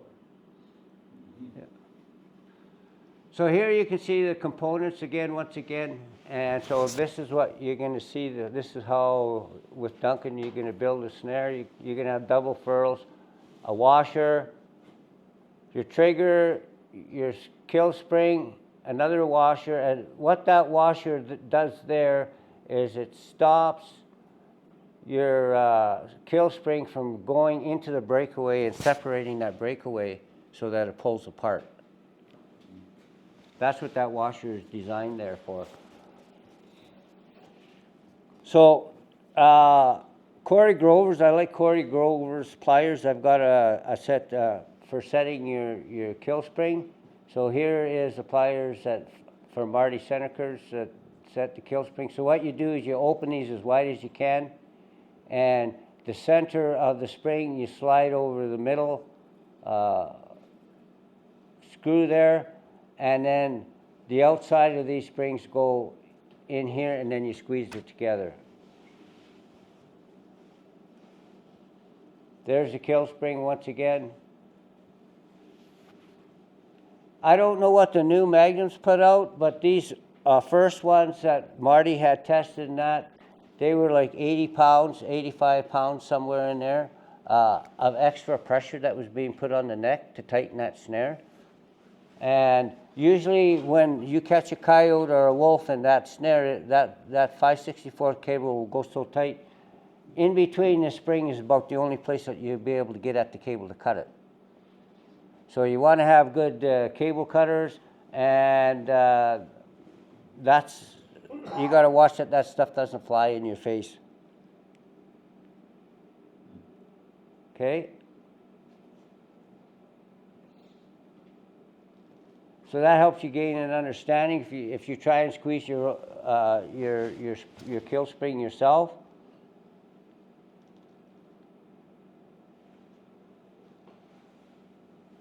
and these can be reused, right?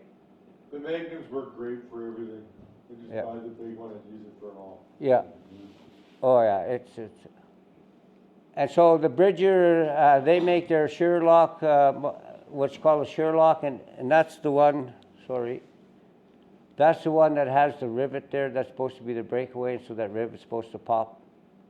I bought some of those and tried them. Marty tried them, and we never had very good results with those. Yeah. Sometimes what you pay for is what you get, right? So avoid the Bridger? The Sherlock ones, Oh, the Sherlock. where the rivet is the breakaway, right? I would exclusively source your snare parts from either Seneca or Lights Out Snare. Yeah. Exclusively. ATA doesn't sell? They do Yep. sell both, but those brands, because you can, especially if you go to Cabela's or whatever, there's all kinds of other snares out there. Strictly Lights Out or Seneca, and they all use the right material. Yeah. I'm gonna go through ATA. Perfect. Perfect. That's what we like to hear. Right? Yeah. So I was talking a little bit about checking your equipment before you take and make your snares and stuff. Here you can see, look at the scratches on this here lock. Marty Seneca bought 20,000 Korean locks for this new 5/64 cable when it come out on the market. And every one of those rivets never went all the way through. So I had to drill those rivets out and then put new rivets in. And I charged him $10 an hour.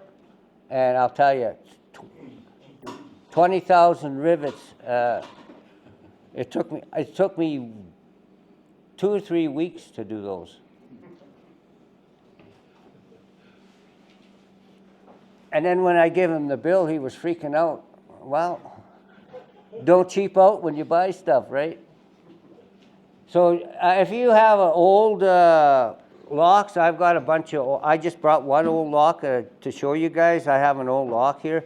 And when I pass it around, you'll see, this is just dipped in logwood crystals. It's just like the poplar stuff. and it makes it so that it's not shiny and whatever. So you can take that checkering file if you got a bunch of these old ones on hand, and you can just give it 2 or 3 rasps in the vise, and it'll put the grooves into your cam lock. But it's a lot cheaper and faster to go the other way. So there's your trigger, and some of the first triggers that Marty had were a lot harder to set off than that. And we found by trying them and playing around with them, instead of going across the front of the spring, to put it on the side of the spring, and they fired a lot quicker, a lot easier.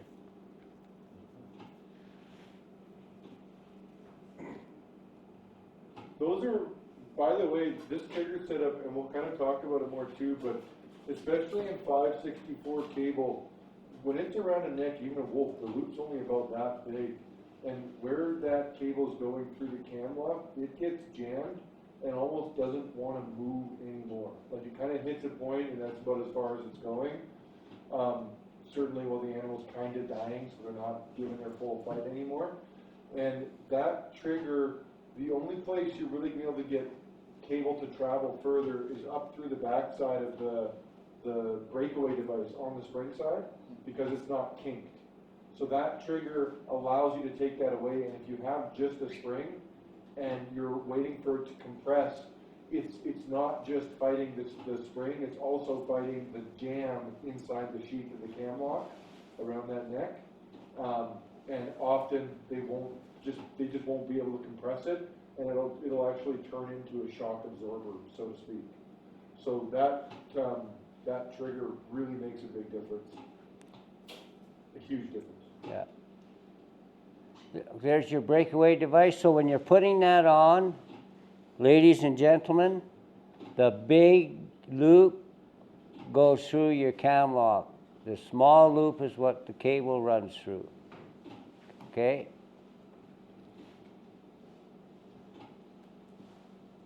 There's the collar support.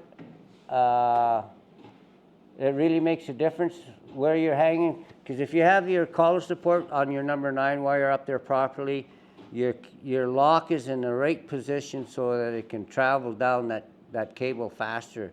If you're free hanging your snare, say off of a tree branch or whatever, you don't want to have that lock down near the bottom, right? So then that cable cannot close as fast, and it won't be as high up on the neck as if because it's hanging down and it's got to travel up, right, to lock. There's an inline swivel. Duncan's got one of the other types of swivels there. We'll show you guys when we turn the lights on there. Of course, there's the washers. We told you about the washers, what size the washers are. So that I'll leave this slide up while we're making the snare, and then you guys can look at that and see the way the components should be going. A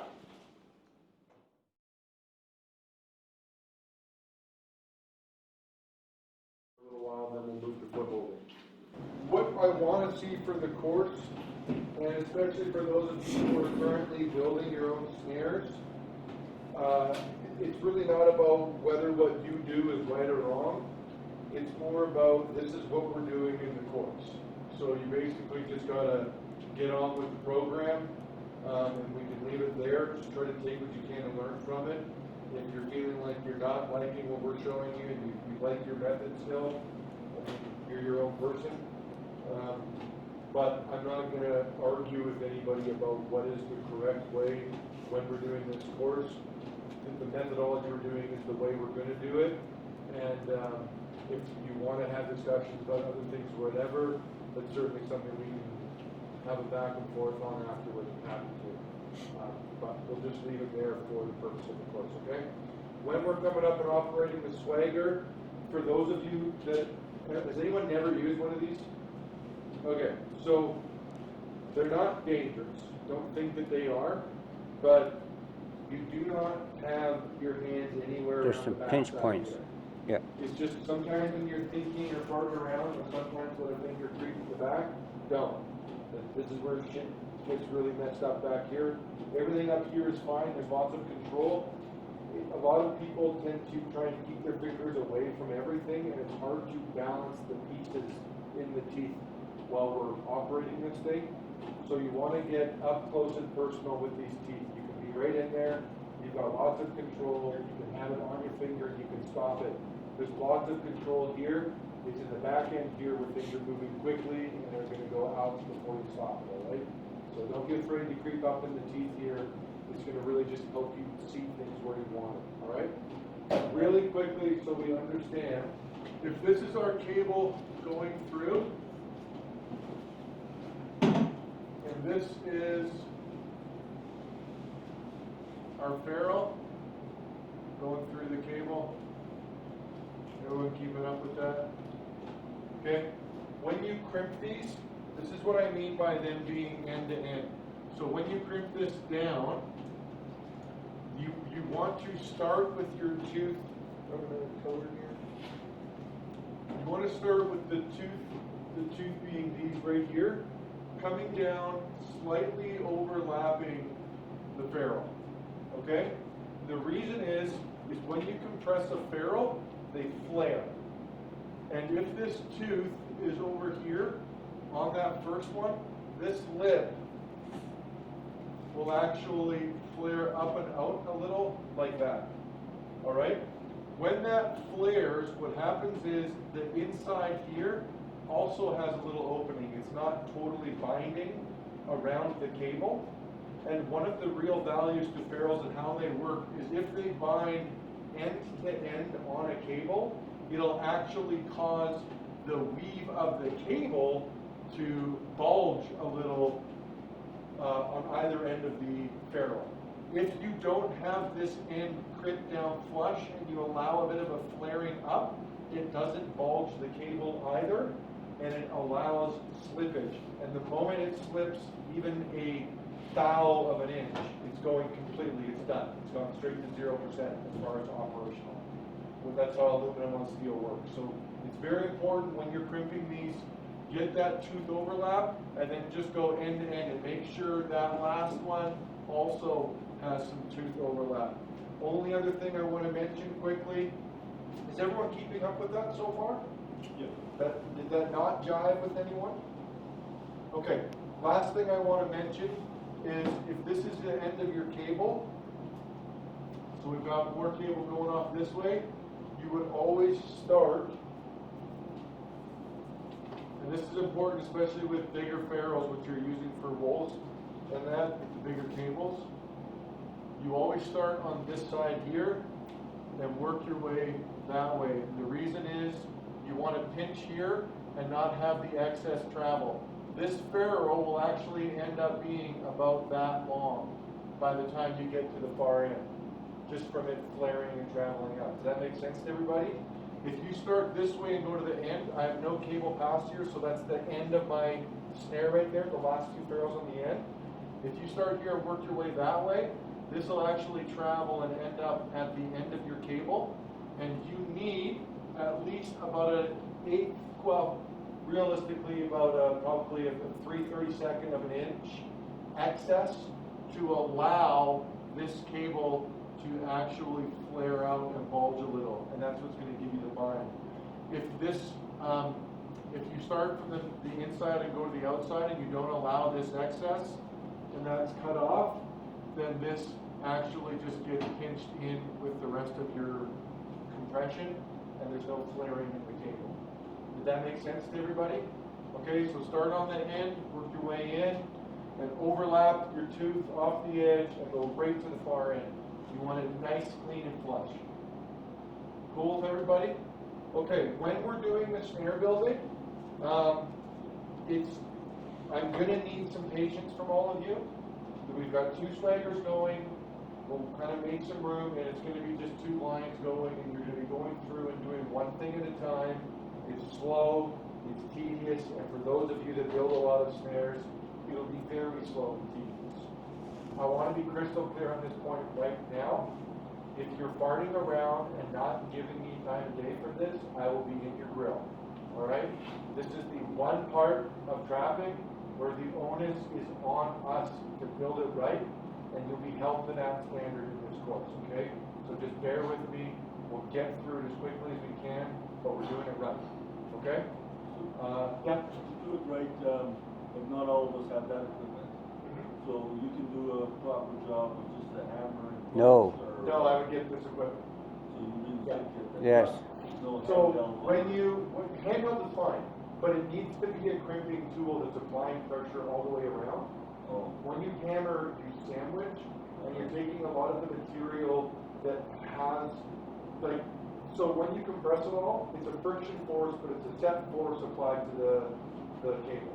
The more you sandwich that ferrule out, the more you're reducing the overall material around the cable, because it's off to the edges more, Yeah. and there's less overall frictional force applied to the cable, so you're reducing the overall weight of the ferrule. These cost how much around? They're not cheap. They're not cheap. If you buy a cheap one, you're going to buy another one in about 5 to 10 years, depending on your snare rate. So the more you invest in it, the longer they last. And you'll know that the cheap one's about $175. When they get loose in here and everything just starts getting loose and it just makes ugly crimps after like a couple thousand. I would spend at least like $275 to $350 depending where you find it. The high end one is like $600. If you are building, like you're going to be building 20,000 snares in your life, that's the one you want. And it's worth it because it'll be precision for tens of thousands of crimps. But I would at minimum buy the mid-grade, which these are, and they just last so long. Yeah. I've got one in here that's, it cost me $450, and I made over 50,000 snares with it. How much do both snares cost when you just buy them completed? They would say about $5. Depends what you're getting paid for, because the Seneca versus lights out is two different costs. But yeah, I think it's around $10. Yeah, right now. somewhere around there, yeah. Around there, plus or minus $1.50. And it's like $4, I think, $3-4 if you're making them yourself. Anyway, are we good to get building? Okay, let's get up. Maybe we'll kind of make some space here just for the setting it up. What we're going to do is just start by putting our breakaway device onto our cam lock. We're going to just pocket that and then cut our cable and start putting pieces on from there. So once you get this done, don't lose it. Don't put it in some deep pocket. Just put it somewhere you can find it right away and not have it kicked or dropped on the ground or whatever, all right? So everybody can come up and just grab one of them from the pile here and get a breakaway device from the baggie here. And when you do it, have a look. You'll see there's open end and a close end on these. The open end is going to go through the hole in your breakaway. Once you get that, just go back and I'll demo the crimp quickly. Kind of a straight portion of the breakaway. That's the part we want to curl. Okay?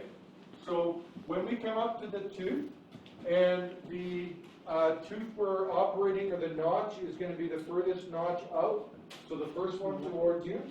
What you want to do is make sure, and you're going to see when you have a look, you don't hold your breakaway perfectly parallel to the ground. You kind of got to cant it at a 45. You want this straight line to be totally vertical when you come into the crimper. By being totally vertical, it's going to take the majority of the pressure from the teeth, and that's where it's going to fold. So does everyone see that flat portion on their breakaway device on the open end? Okay, so we want to have the open one through our cam lock. Once you have that, you're going to come up to your, and you can do it from this side, but I'll just show you. Watch me when I do this. Want to make sure that flat portion is up in the air, so we're kind of at about a 45 degree with our breakaway device.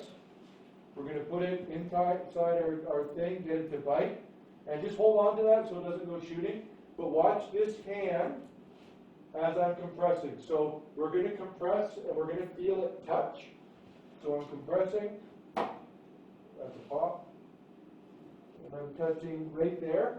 So when you touch, it's going to touch, and then the metal has a memory, it's gonna kind of relax. So what we want to do is touch and then just give a smidgen more to get it and stay within the memory of the metal, just to close that gap up a little bit. And if you touch and back off, you'll find it's about 2 matchbooks thickness. We want to get down to about 1 matchbook to a sheet of paper thickness. So the movement is really simple. From here, it touches, watch this hand, it's very subtle, it's that. It's just a little baby movement, but it just closes the gap, and it's going to get you a nice, closed, rounded breakaway device. Okay? You can look at it as you come up. We got 2 swaggers set up, so come on up when you're ready, and crimp your breakaway device. When it's done, just put it in a pocket where you're not going to lose it. 5 feet is the cut we're going for. Okay, now it's 5 feet. Okay, measure. You got it figured Did you out? get yours redid? You should have said, aren't you 5 feet? She gotta be close, eh?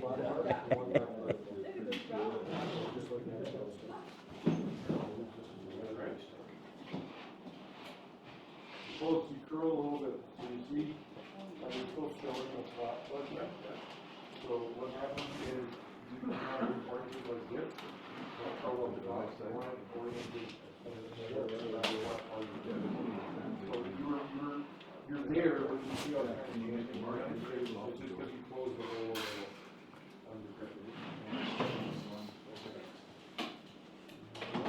You got a light on in your pocket? Yeah, my boy felt sorry, so you got dad on electric jacket.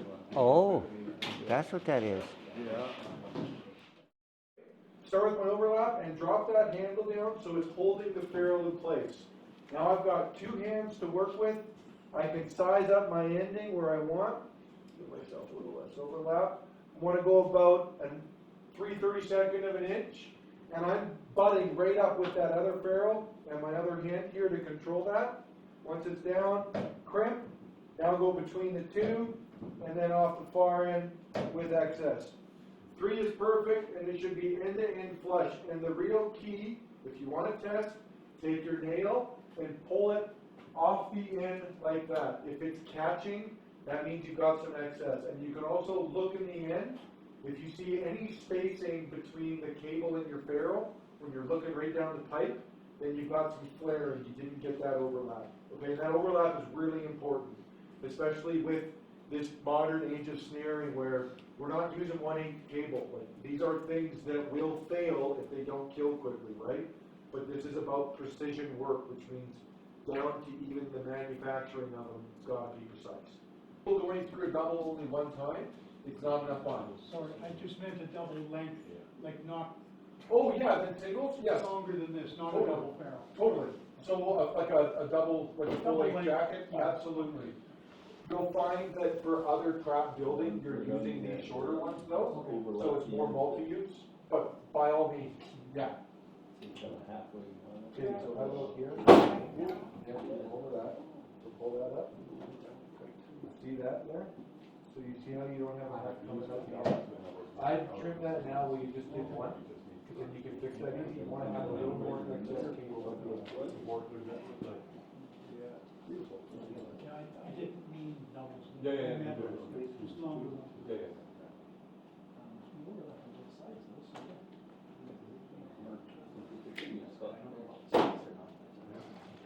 No, he said it's okay if you put Really, your you fingers. could have quite a bit in there.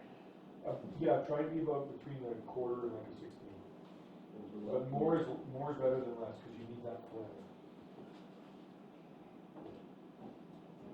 So take this hand and rest it on the table. And then twist it.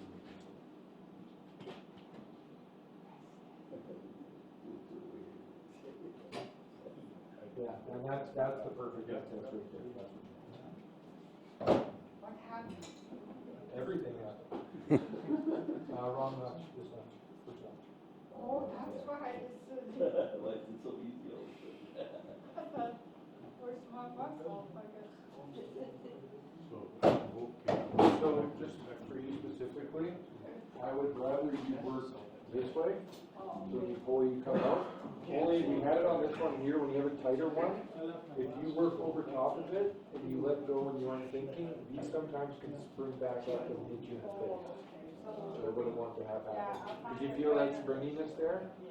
So if you can be out here, it's just a little bit safer. You just want to make sure our trigger is on the bottom of our stinger spring, and then go through both eyes of the stinger spring. So it should look like that. Everyone have that, and you can drop her down once you got it. Beautiful. Yeah. Yeah, you always want the tooth of the trigger to go towards your lock. You want it to go to the more stable end of the cable. That's where it's going to kick out quicker. Beautiful. Because this is already on. So that's right way there, right? That's correct. And the way these work is you just compress it, and then this just hooks. It can only go one place. It's on the underside of the eye. That's one of the real benefits to the lights out setup, I would say, is this design in the incorporated trigger. Yeah, I like that. Okay, we've all got that. Now what I want you to do is get one more washer and find the lock that we crimped earlier in your pocket and get all that out. Our stinger spring with the trigger towards the outside and another washer. Everybody's got that? We're all looking at that so far? Okay. On your lock, I want you to find the lock, grab the cam, and I want to see the breakaway and the sheath drooping down. So I want to see a boot or an L shape. Hold them just like that. Yep, and right in the middle. Grab it in the middle there. Hold it specifically where I am. And I want to see, have that so that if you lift it up, you're going to have the breakaway to the floor. So have them go through and down. Just turn it around your hand. So have the sheath facing away from you, out of your hand. Sheath facing out. Just like that. We're going to go through there, yeah? You got it. Once you have all that pinching ready, you can take your cable, go through the breakaway and through the sheath. Don't let it drop till I see. It should be breakaway and sheath. Our stinger spring with the trigger to the outside, another washer, a breakaway device, and the cam lock. Everyone's got that on there? Okay, and all of the gear moves. Nothing's jamming. Wonderful. Okay, what we're going to do next is we're going to grab a collar support, and we're going to grab a swivel, and we're going to grab a small double ferrule. So you need three things: collar support, ferrule, a double ferrule, and swivel. So once again, you should be looking at one of the smaller double ferrules. So the sizing is fitting for the cable in your hand. A double or a swivel, a barrel swivel, and a collar support. First thing I want you to do is take your collar support, that's the tube, and I want you to just drop that on. Take the yellow tube, the collar support, we're going to drop that on. Next thing I want you to do is take your double ferrule, go through it once. Okay? So I've got my double ferrule and I'm going through once with some excess. See the weave? Twist to the weave. Yeah. Same thing, twist You got your collar support on? Okay. Yeah. So, Yeah, so put we've your- got that double ferrule. And then come You're around going and to put go it through through your there. barrel Yeah. swivel and go straight back to your double ferrule. Come with a big ugly loop, and it should be a teardrop shape. We're still using the first notch, okay? When we go up to this is really important. When we make this swivel, whatever swivel you're doing, it needs to be intrinsically safe. That means that it can't somehow malfunction itself. What that means is if you leave this loop big and an animal comes in, if this falls through itself in the loop, it'll bind and no longer act as a swivel. So the rule is on how big your loop is it intrinsically safe? All right? Can this fall through itself? So start with a big loop, lots of excess. We want to keep our ferrule vertical, so stack the cable, don't have it flat. Have your cable stacked. I like the tail end up. We're going in the first one still. We're still doing tooth overlap. We're still starting at the end of our cable. so we don't have it travel out, and these doubles travel quite a ways. Everyone's keeping up with what I mean on the travel, okay? Then we're gonna tighten up and treat, once we have this holding our ferrule, same thing, get our excess intrinsically safe. Can't fall through, then we'll crimp her down and travel all the way along. Keep that ferrule nice and vertical as you slide along, and you'll get a nice clean crimp end to end. Everybody can come do that.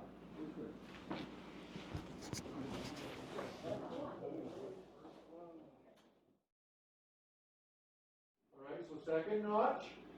These really show you, if you don't have that vertical, if you don't have your cables perfectly stacked, these bigger ones really flare out on you, okay? So that's, if you're seeing that, what's happening is you're allowing those to turn on you. Keep those stacked, you'll get a nice, beautiful round.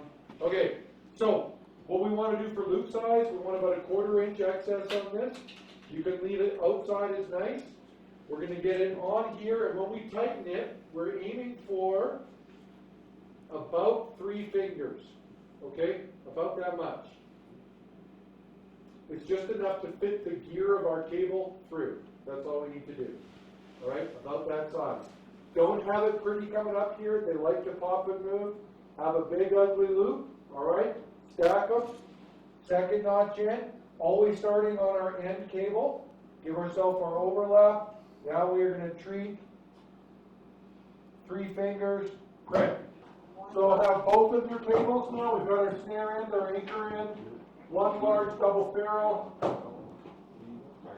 And what we're going to do now is connect the dots. This is the last crimp. So with our anchor end, we're going to go through our double ferrule, find the swivel on your snare, go through the swivel and straight back. So this is another teardrop loop.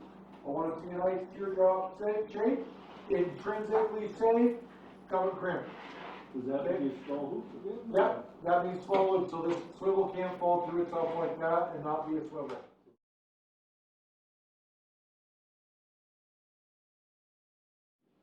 Now,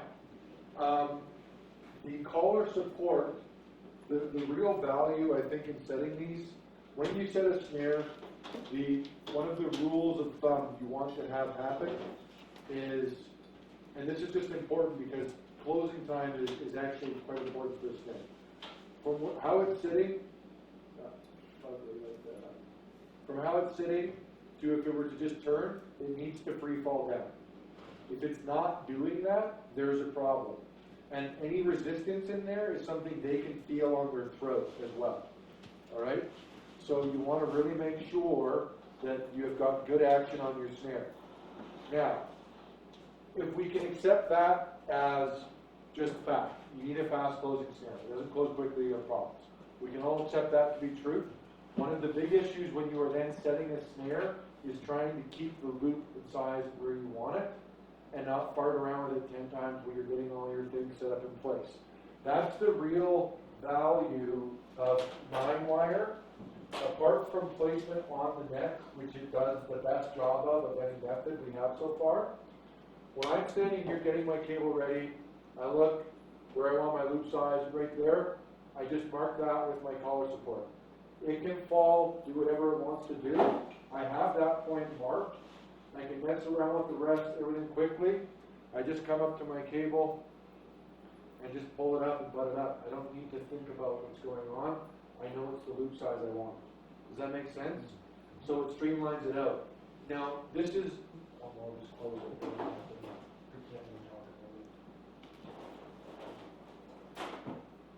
So that's why you start off with 5-foot piece then. Precisely. So I'm just going to close this up now. Again, these really only have one way they go on.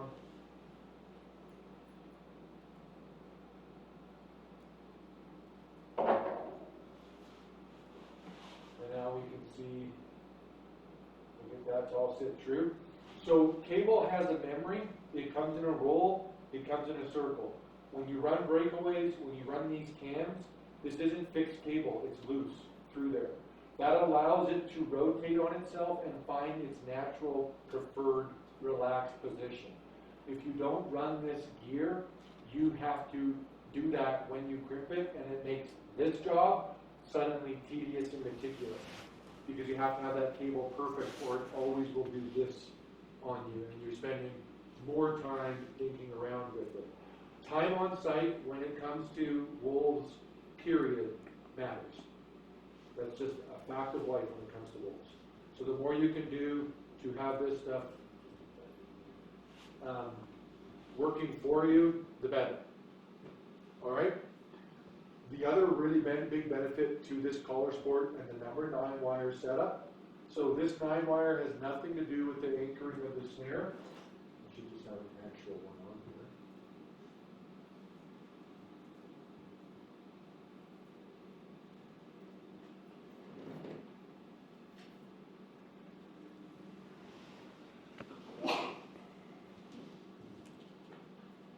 Our anchor is all cable end to end, okay?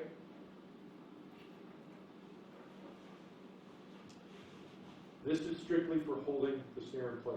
The beautiful part is you really only need to do this work once. If it's an area you plan on trapping year after year, you put up your 9 wire once. You can do it with a drill where you core through a tree, put it through, put a bend, the tree will grow around it. If you're planning on keeping them there, I wouldn't twist them like this because you'll impact the tree's growth. What I would recommend is you just staple them on, put a bend. There's all kinds of different methods to getting these attached. It's quite simple. It's a bit of prep time, but it's just work you do once, and then that's just good forever now. And the tree will grow around it. Everything sits there nice and easy. So it streamlines work in the future of your production. But one of the most important parts in general is when they're caught in here, the first few seconds is really critical to the overall rate at which an animal's going to die. And the more they get to play with excess cable when they're closing, the more there's other things moving instead of the lock moving and closing around the neck. So if I'm pulling here, this is starting to move, but this is also moving instead of this. Right? The only thing we want moving is the lock to close around the neck quickly. So we want to work with less cable.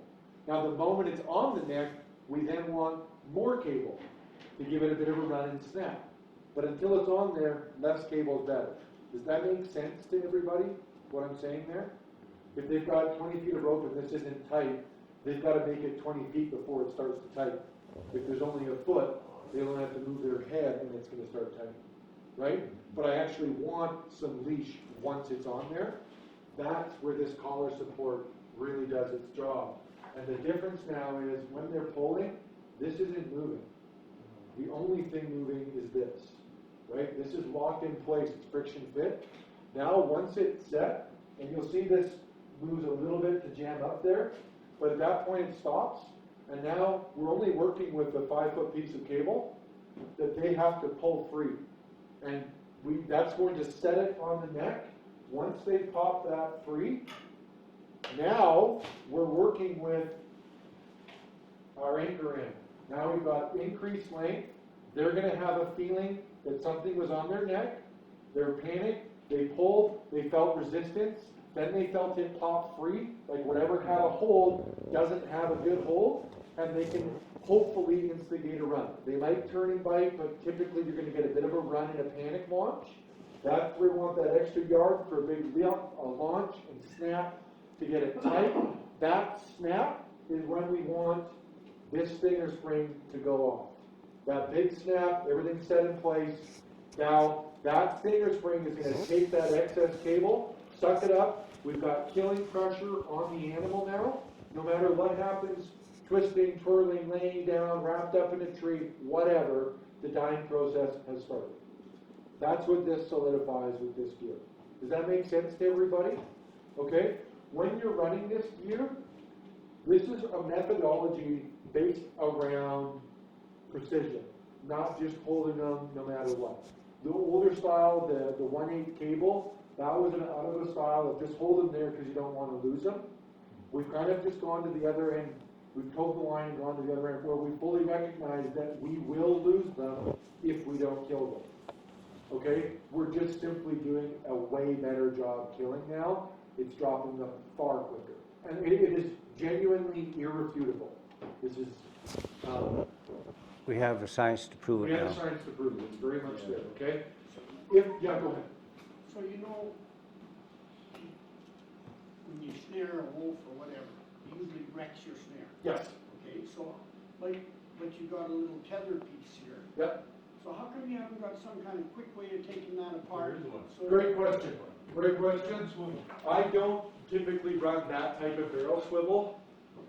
Like Ken and I are both in argument right now with the idea about why we're still using it. Not between you two. No. We don't run that. We're on style agreement. Specifically because of that reason. So I try to just be clear about that reality. I run this style here, okay?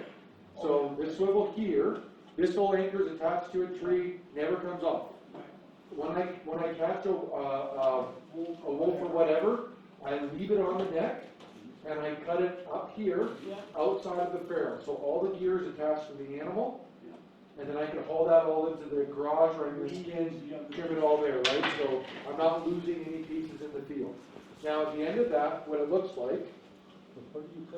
Okay, I haven't got a So where you would cut, Yeah, there it is. where you cut is right here. Okay, that's cut. That just pops off. And now I'm sitting with this anchor sitting like that with this nice big open swivel. You just need the size is the big thing. You sacrifice the snare and Your snare is always better no matter what, every time. Just simply because it's like a ribbon for like a gift, like when you gift wrap and you run the scissors on the ribbon, same thing happens to the cable. So when we put that swivel in, the other thing it does, apart from being a swivel, often for only a few seconds, then it's wrapped up, it's no longer a swivel. But in that few seconds, it kept the twisting and that ribbon effect from traveling the full length of your cable and only limited it to the swivel. So the whole anchor end is reusable again. If you don't do that, if you don't incorporate a swivel, typically you're reusing the full cut of cable every time. So it's just going to save you cost, okay? And potentially a chew out in the event that they're not wrapped up right away. You want that swivel working for you. Now, anyways, before we get ahead of ourselves, we've got our anchor on here, we've got our excess end. All you do is go over and through. So this is a lights out one, which is a little bit because it has a bigger opening than Yep. you can So you just got to get that gear through there, all fits through, Okay, and now pull that in. that makes sense. It weaves through itself, just like that. And now we've got a perfectly functioning swivel. If you are, if you're running into a situation where you are getting stuff around the legs or the bellies, then I would recommend this.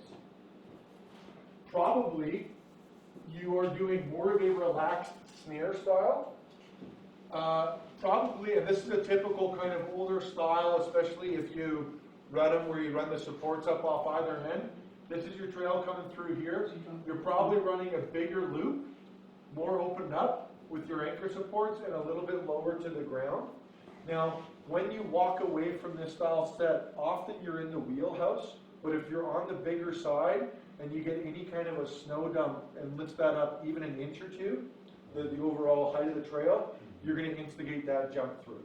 Now, this is why, and now for my style when I trap, I'm higher in my snares than most people I trap with. I set quite high. And I'm specifically getting them to lift that chin up on me, but it does take the extra second or two, and if you're not in good area, sometimes a few seconds. So I'm a bit higher, but I do like to have a little chin lift, something brushy, just to get that chin up into the snare. Now, when you're doing this, this needs to be extremely subtle, extremely subtle. The least you can do, the better. Or even better yet, if you can find a trail that naturally has some chin lifts on it, just set on that, and you don't need to do the fumbling around. But the only other possibility, really, I would say, if you're running into that situation, is potentially you're getting a lot of effect from the wind. And down south wind this is always a problem for us. The number 9 wire does help with the wind a bit as well. One of the tricky parts about wolves, well, with the regulations with footholding, is you have to be around to check footholds, and that's That's hard for a lot of people to pull off. But the truth of the matter is, there's way more places where you can set with footholds than you can with snares. You're really limited in where you can work with snares. So if you've got them in the area and you can spend time out there, it really is worthwhile trying to play with footholds, even if you know you're pulling them in a couple days, just simply because you can play in those open ground areas where they're willing to be a little more curious, and you can get away with them kind of off guard.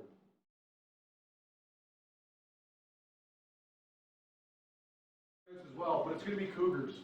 Trying to manage cougars on a wolf site is hard. And if you're like in the Drayton Valley Sundry area, you've got boatloads of cougars. I mean, it's basically inevitable. You're going to run into that problem. Okay, so we'll start with cougars, and then we'll start specifically with targeting, let's say, the wolves. If you've got a cut line like this,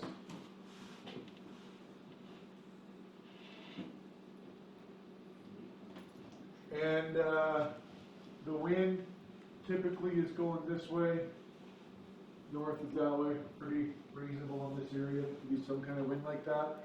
And you've got a big pile up here, a little opening, a little bog area, got your snares all along there. The cougar comes in and is a problem for this area. Or even in general, I like to try and get two sets working together. This is where we kind of talked about it yesterday, doing a lure, what's the term for that, Ken? Lure site? Lure versus bait. Yeah, there's a phrase for it. I feel like I'm forgetting. Doesn't matter. Switching to lure is where you can be kind of target specific.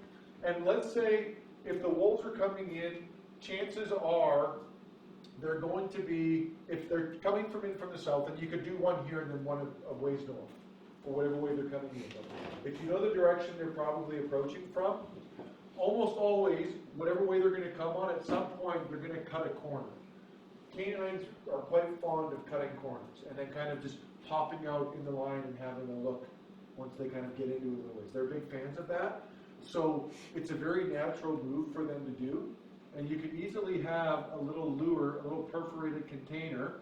No trails or even anything going on, but you'll find natural trails on these corners, which is why it's a nice spot to set, if you can get it. But you can just have some snares blind set up, so when those wolves are coming along, they'll just pick up that wind and cut in and check it out. And the cougar, any cougar in the area is going to work that bait, and they'll sit on that bait while they're there. They don't really leave it while they're on it. And so you're really working with all your traps. So pull all those snares, cougars around, come down here, set up a lure site. The bait is the reason the wolves are coming into the region. The perforated containers is pulling them into your snare specifically. And we're targeting wolves specifically with some stink that is no longer food paste. We've gone that point in the timeline. You know, this is often 3, 4, 5, 6 years old stuff. That's about 50 or 100 feet from the corner, right? Yeah. Easily, yeah. Yeah. About 100 is perfect. This doesn't need to be a big setup. This can be a half dozen snares.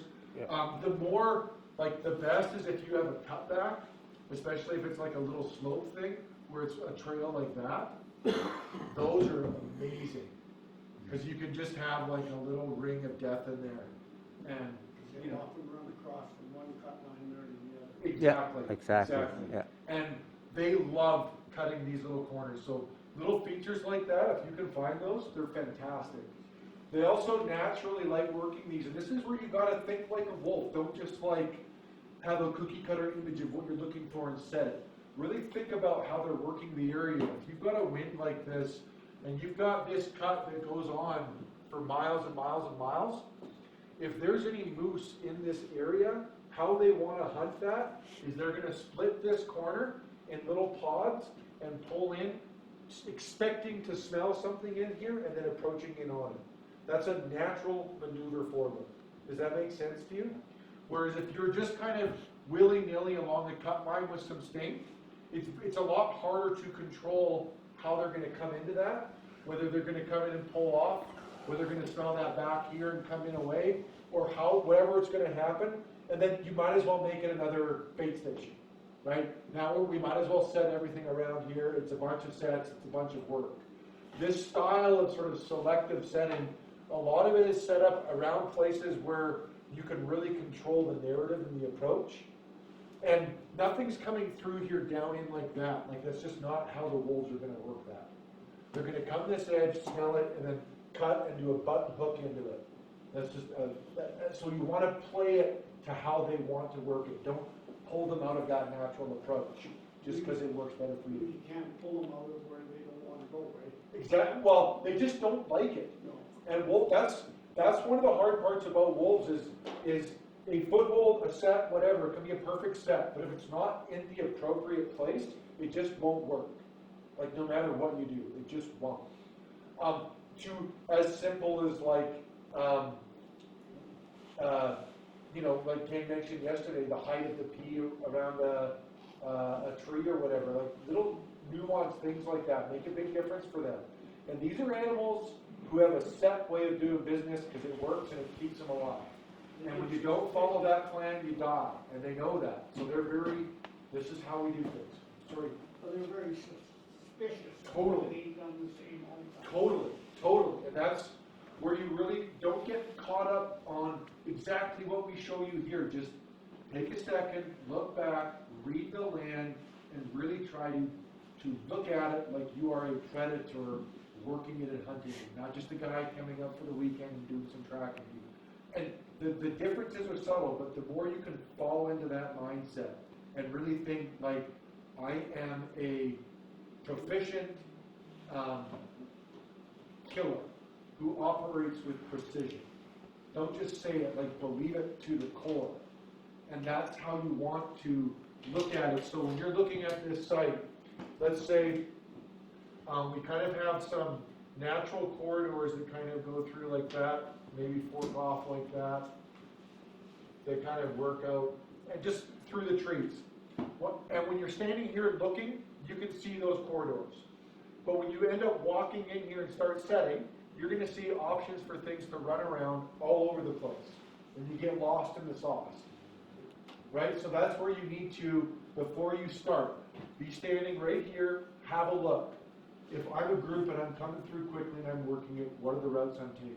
Set those and believe in yourself with those sets. But to reiterate that point even more, because we kind of talked about it yesterday. If our bait's up here, the moment like if the wolves have worked it, they know they're going to the bait when they started their day. Yeah. Like they're not willy-nilly out there that, oh, the bait, and they go to it, right? Like these are methodical creatures. They're not just arbitrarily wandering. There's a plan when they woke up that morning. Every day. That's how they are, okay? So when they're coming along, they're investigating what are the other things checking out this bait as they're coming along. Are there any coyotes I need to go chase and kill? Which they'll just be happy to do so, right? Is there other wolves? Do I have a bear? Do I have a wolverine? Are there cougars? Right? There's potential hazards and things they have to chase off. So their mind, even when they're down here, their mind is still thinking about things up there. All right? They're traveling quicker. Their focus is further ahead. It's not immediately around them. So the rate at which they're going to pass through a snare down here is typically going to be quicker, and it's going to be done with less caution because they're not. They know the problem's up there. It's not here, right? They're going to slow up around here, and if they're cutting this corner and coming in, once they start getting into this area, they're going to slow down, and they'll even actually fan out a little bit and pick up some wind and kind of have a couple approaches in like that. And they're looking in their immediate surroundings, they're focusing, and they're figuring out what all's there, are there any problems. If you are setting in around here for them, you are setting with their focus right in their immediate surroundings, where your snare is, at a lower rate of travel. That's one of the big philosophies around have that confidence and learn how to get these things further back from your bait. And specifically because when they woke up, they were planning on going to your bait on the day they went there, right? So you should be able to figure out this track a long ways away where they're coming in. So what I want to talk about is you're going to have a route in and out. and then once you get to your bait, you're typically hopping out right here, dropping off your bait. Sometimes you could drive out and start your walk out here. With wolves, it's typically going to be the case because you want to be quite a bit further away, whereas you could start your walk right here with coyotes, 40, 50 yards out is fine. You can do that all day long with coyotes. I like to be about 100 or so with everything, but that's up to you, up to the site, depends what it's dictated. In any case, you're going to come out, you're going to come along, and you're just going to hop out and start walking. With coyotes, you're typically going to get much more of a wagon wheel effect, and it's not the same coyotes. It's usually a couple of coyotes coming in from a direction, working it, and then exiting often kind of the general way they came in. It may be a loop they're doing, but you're going to find that like when you catch a few coyotes in this area, that trail kind of goes dull, but other ones are still producing with coyotes, so you're kind of getting that more sporadic, just coming in and getting the bait and then exiting. And if you're coming out and doing your loop, all you're doing, we'll do one more trail like that. That's more than one trail. Well, that's more realistic. So you're basically going to eyeball as much as you can. And when you are setting up bait sites, don't wander like this. You need to plant your feet and look.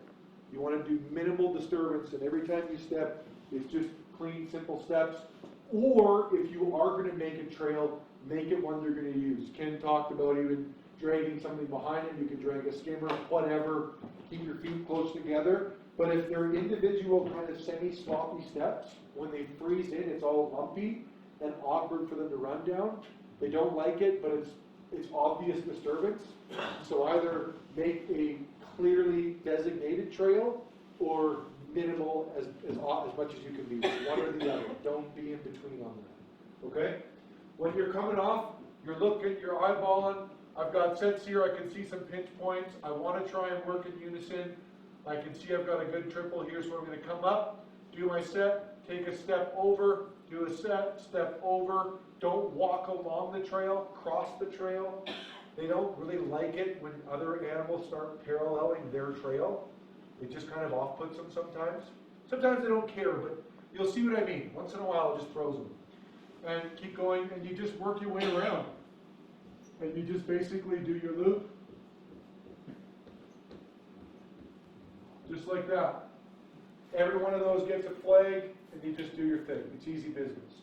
That's typically how it's going to work for coyotes. Wolves, you're going to find, are a little bit different in that it's not a bunch of wolves coming in from everywhere. They usually kind of come in off one corner and maybe exit another corner, but it's like much more like we approach from one direction and we kind of leave from another. Okay? That's the overall kind of approach. So, instead of this, just a big cluster all around it, which you can do, it's just, I find there's just so much work, it turns out I didn't need to do every time I do that style with wolves. So, you can set it as if they haven't hit the bait yet. You can do virgin trails, make your own, or if it's something you've worked for years, you know the typical trails, set up right away. Or you can have them hit the bait once, establish some trails, then set off those. But in any case, I want to start right now with we have some trails to work with, pre-existing, in either case. Wolves, typically, if we're kind of going off the same build, you're going to kind of see them come in, fan out, and then kind of approach. And it'll kind of look a little bit like that, and you don't get a lot more. Then once they're there, depending on the amount of bait and how they're feeding, you're going to get the dominant ones eating first. They don't do the whole, you're my child, you eat first. No, it's not that much left. They're going to eat till they're not hungry, then the little ones get to eat. While the little ones are waiting, and they don't always wait, probably more dictated by the amount of bait, I would say, but while they're waiting, you'll get these random little kind of dead-end trails. That's the younger ones just farting around doing nothing, okay? Then when they leave, if they know they have a route they're going away, they'll typically go away. If they're working the bait and sticking around, I find more often they're going back the way they came and they'll just have their little in and out. That's, if you've got that, you know, catch them on that in and out down here. But let's say we don't have that. We've got them around here. You can totally set up all of these trails, and there's no reason why you shouldn't. I would. But the chances of getting all the wolves on just those trails is fairly slim. Because once you catch one, the business has kind of changed. All right? And when they're coming in, usually, once mom and dad have cleared the scene, the pups will be the first ones running in right away. And if you catch a pup right away, you'll have a hard time getting the rest because mom or dad might even wrangle them up and just take them off. They'll just pull out. So you'll get one and done. Okay? So you can totally set these like this. That's one thing you risk, is if you get the lead one in, it's a younger one, then the rest just take off on you. They don't commit to the bait. Okay? There's two ways around that. The first is let them come into the bait. Don't set those ones. Okay? Once they're on the bait, you can, and you can even have little bits of bait or pee or smell up there. If you set these ones instead and get a younger one out of sight, tucked in around the bait, you're going to create a ruckus in the bush once they're settled at the bait site. That ruckus in the bush requires a response from the other wolves. They're not all coming in on the trail. They're going to fan out, see, deal with it, or take off if they need to. This is where you can have some dead snares all around that backside. No trails, no nothing. What we're wanting to do is catch one and then create a quick cluster effect of the other ones trying to figure out what's going on and not happening right in front of them, just tucked out of sight. And if you do that on the trail coming in, it can be right in front of them, and that's where they'll pull out. They won't give you that cluster. Now, you risk them going in and leaving on this set, so that's the other flip side of that risk. Okay, so you understand the balance there. But once you can get this one, if you can get a second one in that cluster here, you're going to start creating chaos and panic. That's where you'll start, where's the fight, what's going on, we just lost mom, we just lost Johnny, and now you'll get even more of a cluster, start picking them off more. You want to get the panic and the manic state getting induced. That's how you start really picking off multiples. Okay? That makes sense to everybody? Alternatively, and by the way, this theory, you can do the same thing if you want to set these main trails, set them, then stand back, have a look. If Buddy's hurt and I need to check out where the threat is, where would I run quickly in a panic? Your initial thought, go with that one. Don't overthink it, and just have a couple more waiting. You might get that cluster going on here as well. Okay? The last style, and this is where if you have the time, it really can be effective. Don't have all these like that, and instead change that to a foothold. Don't kill the one on the trail. Just pin it there alive. When you use the foothold, you'll get the other ones to stick around a bit longer because it's not dead and it's even semi-mobile. If you can anchor it, great. Often we're frozen, we're going to drags. Normally, if it's a good drag, they're snagging up pretty quickly in this area. And same thing, just have dud snares around that foothold.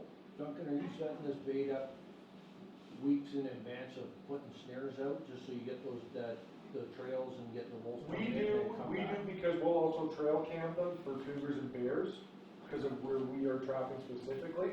So I do play it safe with them. But if you're in an area that you've been working, you know it, you've been at it for a few years, you know the hot spots, set it cold. Like get the bait out and just set it. And often wolves, if you didn't get them all or they've got some history with trapping, that first visit is the only real good chance you're going to get on them. And after that, they've kind of like wised up and, oh, I know this deal, and it's just not the same after that. So you don't, there's not a right answer there. You just have to understand that trying to be patient with them is not always the right move. Sometimes it is.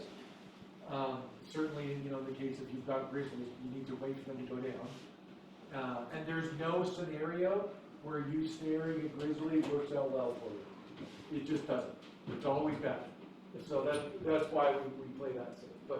But The other one on top of that is once you start that bait, you can't let it die out. That's a really big no-no with bait piles. You gotta keep those active once you start. Right? Sometimes they come back, they think it's all exciting and good, and there's no food. They're like, well, you know, F this spot, I'm never coming back, right? They just get like that sometimes. So how long will they hang out there after rebaiting? Like once they came in?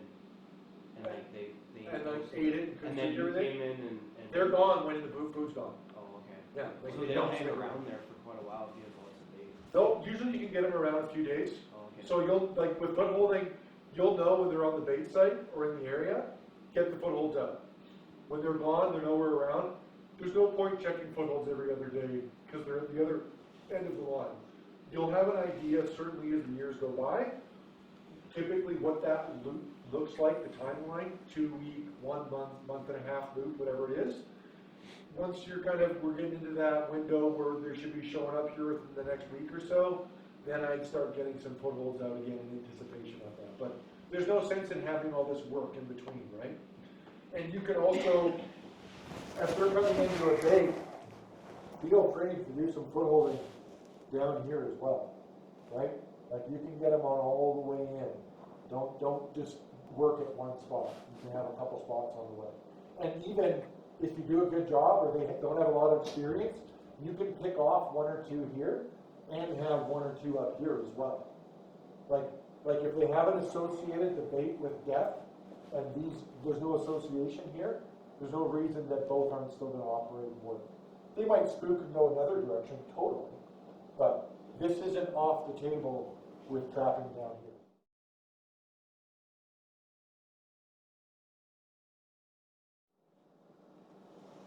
Primarily the gallbladder, but a bit of the liver as well. So the gallbladder is a little sac on the underside of the liver. Does everyone know what that is? Okay. Any animal, if that's the one you're targeting, we've always done it, get some of that gallbladder in there. Not sure why or what, but it really seems to put a little emphasis on the one you want that way. I'll do typically glycerin. I'm kind of a glycerin guy, but you can do antifreeze or whatever. A bunch of the beaver trimmings, just from flushing, from like doing beavers. Get some fish in there, some trout or whatever, whitefish. Some good cheese, like Lindenburg, or like the really stinky, smells like feet cheese. Some of that in there. And you can do a little bit of beaver oil gland. You can do a little bit of castor separately. I would have 2 separate mixes, one of oil gland, one of castor. And then just get that filled up to about 2/3 full in the pail and date it. And don't go past 2/3 or they might blow on you, the pail, which is never fun. And then give it 6 years. Yeah. Yeah. So you just hang that in a tree and put a few little holes in it? Yep, so you can, I do big buckets that all work for the season, and then I have smaller containers all used for those sites. You only need like a quart. That's all you need is lots for those to be active, right? So you just, and a properly made mix at -40 with a metal spoon, you should be able to kind of shave it all out and put it into a perforated container. At about -15 or warmer, you just scoop it right in like you're just. How much did you leave it, if you made a set up there, how much did you leave it? About a quart. How long a timeline or how much mass? Yeah, how much mass? About a quart. Just a container like that, perforated, up in the tree, so it breathes. I know some people just have a plastic 5-gallon bucket, hang it up there, and then just drill a few holes. Yeah, you can just do buckets. I mean, it's fine. It's just you. Usually more than you need. Yes, the rate at which it burns itself out is kind of the same no matter how much you have up there. If that makes sense. Yeah. So you might get another week or 2 out of a big bucket, but it's not like that's good for 3 months and a You're little one's gonna good. have all the wolves caught in a week or 2. Precisely. Yeah, exactly. So you put all that Sometimes. stuff together and let it marinate for 6 years? Yeah, and what I recommend you do is get a bucket for this year, start a bucket for 6 years. Next year, same thing. Get a bucket for that year, start a bucket for 6 years. Okay? The first 6 years you do that, you're going to be dealing with year-old bait, and then after that, all you're ever doing is making bucket for bait for 6 years from now. and you'll always have a fresh pail ready to go of really beautifully matured stuff. And do not, when you are making that bucket, if there's a single fly, it's ruined. It's no good. That'll just be maggots when you open it. So do it at night, do it cool, do it in the fall, but this cannot be tainted by flies. You don't want this getting broken down, you want it just rendering, that's it. Could you maybe just freeze it solid first, until any fly eggs, and then take it out and start? As long as they're dead, but Yeah. your average freezing might not kill the egg, and when it thaws in the summer, they'll hatch and then they'll come out. So are you sealing this bucket Yeah, put a lid on it. and it doesn't pop off? 2/3 full, no more Yeah, than 2/3 as long as full. it's not more than You 2/3 guys full. only take the rubber under the lid of the bucket, eh? And then it comes on, so a little bit of gas can get out of it. You can, some people break the lid, they crack the lid, Yeah? that, you can do that as well. I try to have them pretty darn sealed up, but the big thing is you just, I mean, you can do tape over a hole, so it kind of like is a one-way valve, but if you don't overfill them, you want, try and get that as mature as possible, because those gases are gonna help with the bubbling and the breaking down. It's gonna keep rotting, but the key to it is it can't be accessible to the elements that are gonna start breaking it down. Yeah. Right, you want it to render and render only. The world of lure making is, I mean, we could spend an entire course on that alone, right? And not come to an agreement at the end of it. So that's one of those things where you just want to play with stuff, have different options out there, but really think through what it is you're offering and try to offer unique things so you've got a few cards to play. Exactly, always taste. But like, so for example, separating beaver castor from oil gland, right? It's good to incorporate that from beavers because it creates a homogeneous smell, not a bunch of individual smells. So it's a molecule that's really sticky. It pulls everything together, and it makes it a heavy molecule that keeps it low to the forest floor. That's why we use trout, oil, things like that. Those heavy molecules keep those smells lower to the floor while they're traveling along, right? So don't get caught just going heavy molecule. Like, find different things out there that can give you that same bond. So you've got some different, it's like different bottles of wine out there. You want to offer some selection, because what tickles the fancy of one wolf, a different one might not care about. And you'll see, like certain ones, like sourdough. There's a whole line of sourdough lures out there, and literally it's just got that sourdough in it, that soury dough smell, that certain canines just go crazy for. They love it. So you got your court, how are you leaving it out there? Like at your lure? Hang it up in a tree, Hang it. perforate it, hang it in a tree. Make sure it's high enough up that nothing can grab it with their jaws and just take it away. Yeah, very simple. And like, there's kind of this idea with wolves that when you get out and do your set, you gotta have like 50 or 100 snares every time or all this kind of stuff. You don't need that at all. It can be like 2, 3 traps or a half dozen. Like, you don't even need to get the whole pack every time. You just want to have these nice, tight, refined little clusters that can pick off a few right away. And usually you've got just a few seconds with them and that's it. Like Ken said, 5 or 6 wolves in a sitting, that's rare. If you're heavy on wolves your whole life, you'll have a handful of those moments. That's it, right? The rest of the time it's 1, 2, maybe 3, right? So that's all you're going to get most of the time. Quit wasting your time with 100 traps every site over and over and over. Just have 3 or 4 really good, clean sets that are going to give you those numbers consistently. And then make sure you switch it up. Just try different things. Don't get stuck in a lane, especially with wolves. They're smart. They work together. They remember, and they're timid.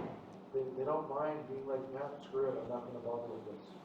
That's an okay place for them to be.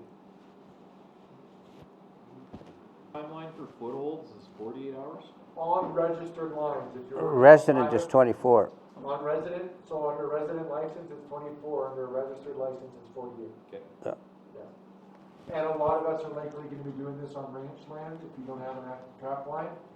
And if you're on ranch land, it's every day, right? So.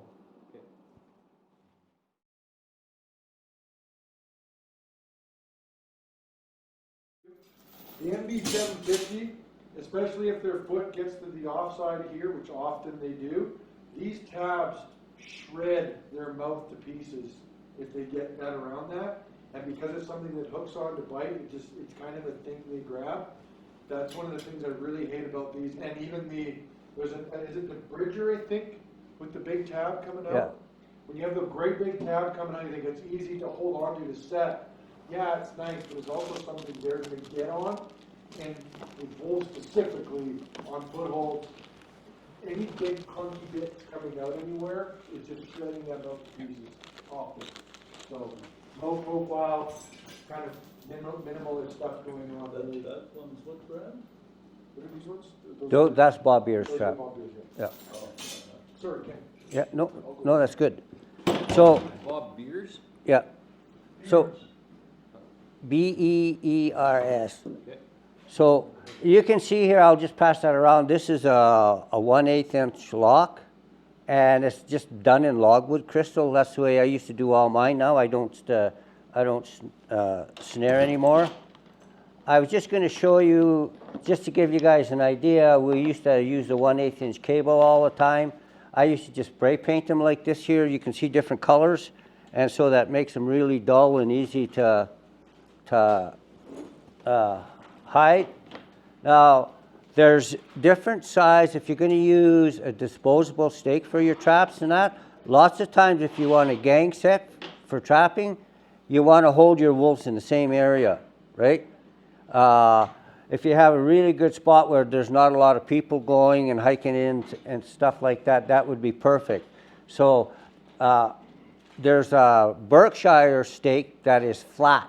Do not buy that sucker, because I've had 2 disposable Berkshire stakes driven at an angle, and I caught a 180-pound cat, and he bent both of those there stakes and pulled them out of the ground, and then it took me a long time to get permission from that cougar was in a trap for 3 days when I could have had cougar hounds out there and got them out within a couple of hours. But I had to go through all the rigmarole and get all the permits before I could get the cats in there to hunt. So this is the one that I build, and so you have a stake that goes and pounds in the ground, and all I do is I cut a piece of pipe at a 45, right? And I weld that onto a stake that'll go through the hole here. So when you pound that into the ground, all you got to do is you give it a pull. So you pound it in the ground like this, you give it a pull, it goes like that, and it can't come out of the ground. That's why they call it a disposable stake. So there's a stake that goes through that too? This is the stake here. Oh, okay. The driver goes through the hole here to drive it into the ground. Oh. Yeah. Yeah. It's just a piece of rebar with a T on it. So Ken, that's what you made yourself, eh? Yeah. Yeah. Okay, because there's one that the ATA office sells that looks very similar to that. Yeah, it looks like this here. Yeah. Bullet type. Okay. Right? Yeah. So if you got a bunch of old pipe laying around, you can make those stuff yourself. They're pretty easy. I like drags for a lot of reasons. I can use a drag to catch an animal, and it can get away. Now, I have in here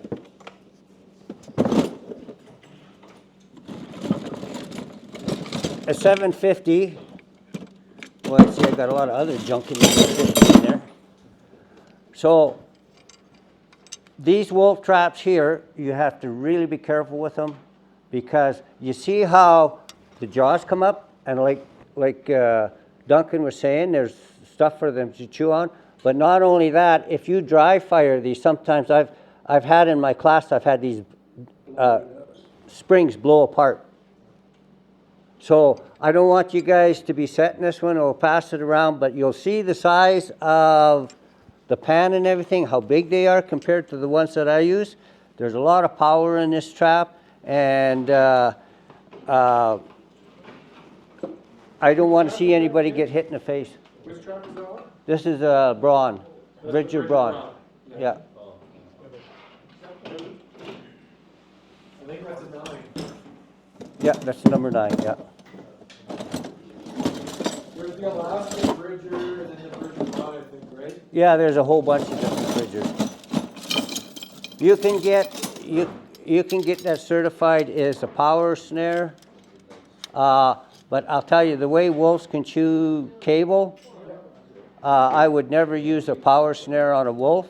They work good on bears and that, but do not use one of those power snares on a wolf because they can just bite that cable and they're out of there in no time flat. So other than that, what I'm going to do is I'm going to show you guys, I've got a bunch of traps here that we can use out in the field here.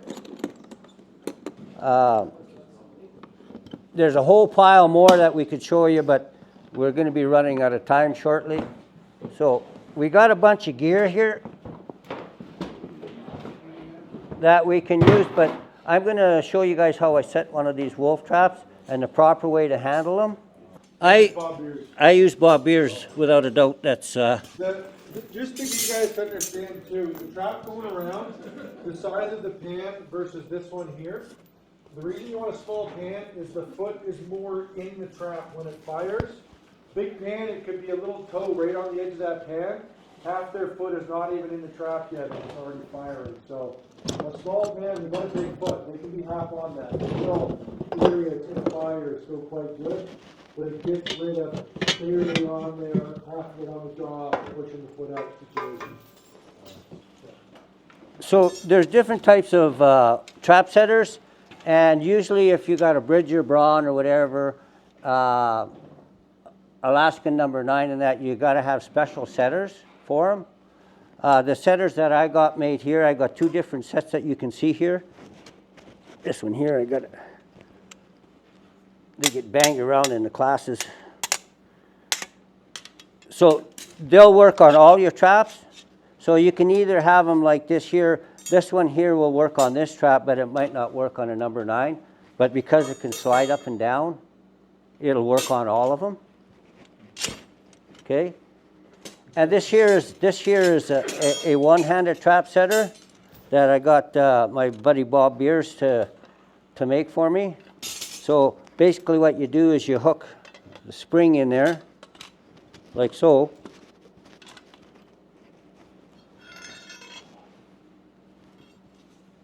And then you take one of these other ones,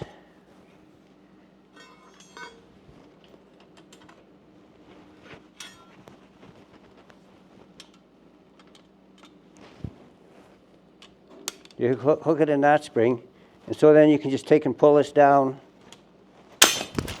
Oh yeah. Let's just do it on cement for you. Yeah, that cement is. So anyway, you get the idea how that works. It's hard on the cement. If I had I'll just use this one here. But anyway, that one just comes around, and what it does is it comes around and it hooks. This one comes down and it hooks onto here, and it holds the trap. But I like using this one here because it is a little easier for me. And this is the way I set all my wolf traps.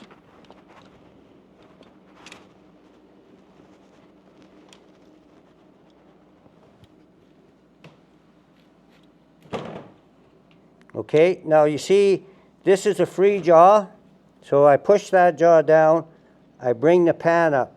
Now you'll see there's some tension there. You want to make sure that you don't let go of your trap setter so they fly in your face, okay?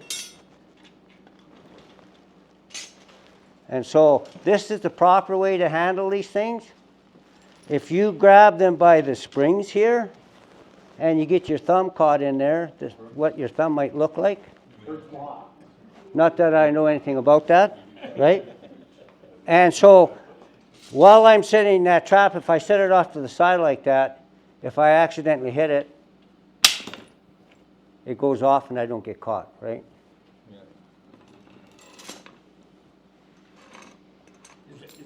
kind of traps you use? These are the kind of traps that I use, yeah, yeah.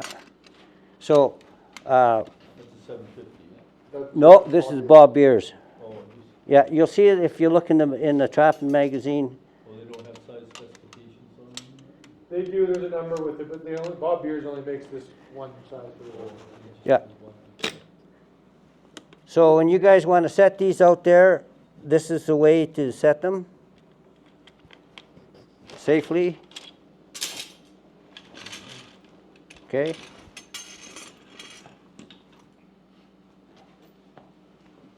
Yeah, when you're sneaking them under the snow, like you were talking about, tunneling Yeah, before, then, yeah, basically the same thing, I guess.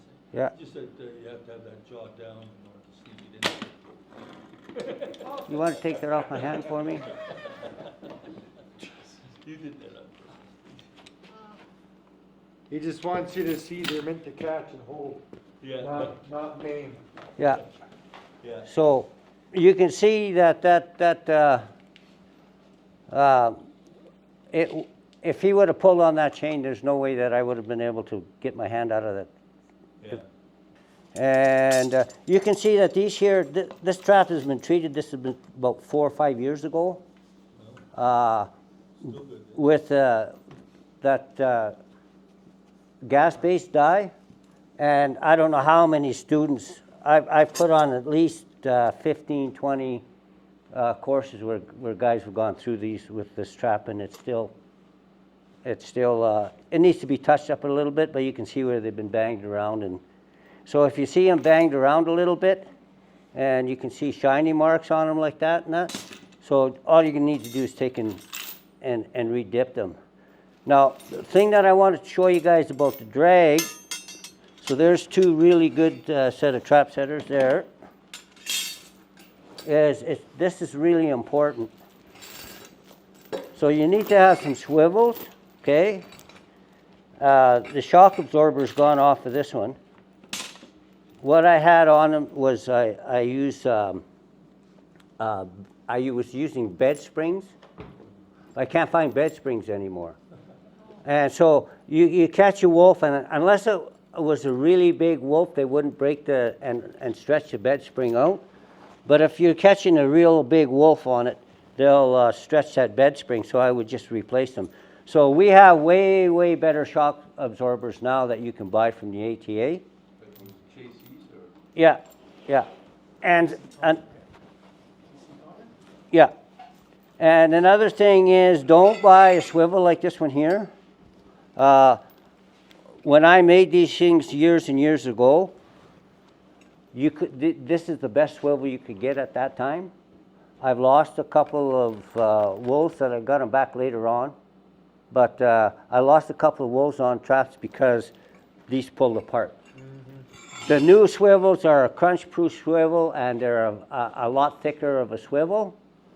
And so that's why you want to make sure that you check your gear. So this is a swivel that I'm talking about right here. So you can see the difference in the two swivels on how thick they're made. You see that? Box swivel or something? Yeah, but you can see the difference in the thickness, right? So the good one is called what? The good swivel? They're crunch-proof swivels. They're called as crunch-proof, yeah. And so if you make them like this here so that you can break them apart, you can change them out real quick. So if you're gonna stake your traps down, whether you're using disposable stakes or whether you're using just a stake like a rebar made into a stake, I recommend for wolves you always cross stake, and you have a swivel point there, and you want to make sure that you have at least 2 feet of chain. Can anybody guess why I want 2 feet of chain there? So you can't pump it out? Exactly, so he can't pump that stake out of the ground. So you've trapped coyotes before, eh? Yeah. They'll pump it out, yeah. Those 24-inch stakes in frozen ground, you can pull those out. pretty easy. Yeah. So if you cross stake them and you have a swivel on that makes quite a difference.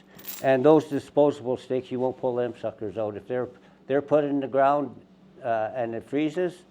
How deep are you putting those ones 18 inches, yeah, Minimum. yeah. But if you're in really sandy ground, it might even need to be more. Oh, yeah, yeah, I wouldn't even use, in sandy ground, I wouldn't even use, I would use this. So easy to bury that in sandy ground, right? And put your trap on top of it.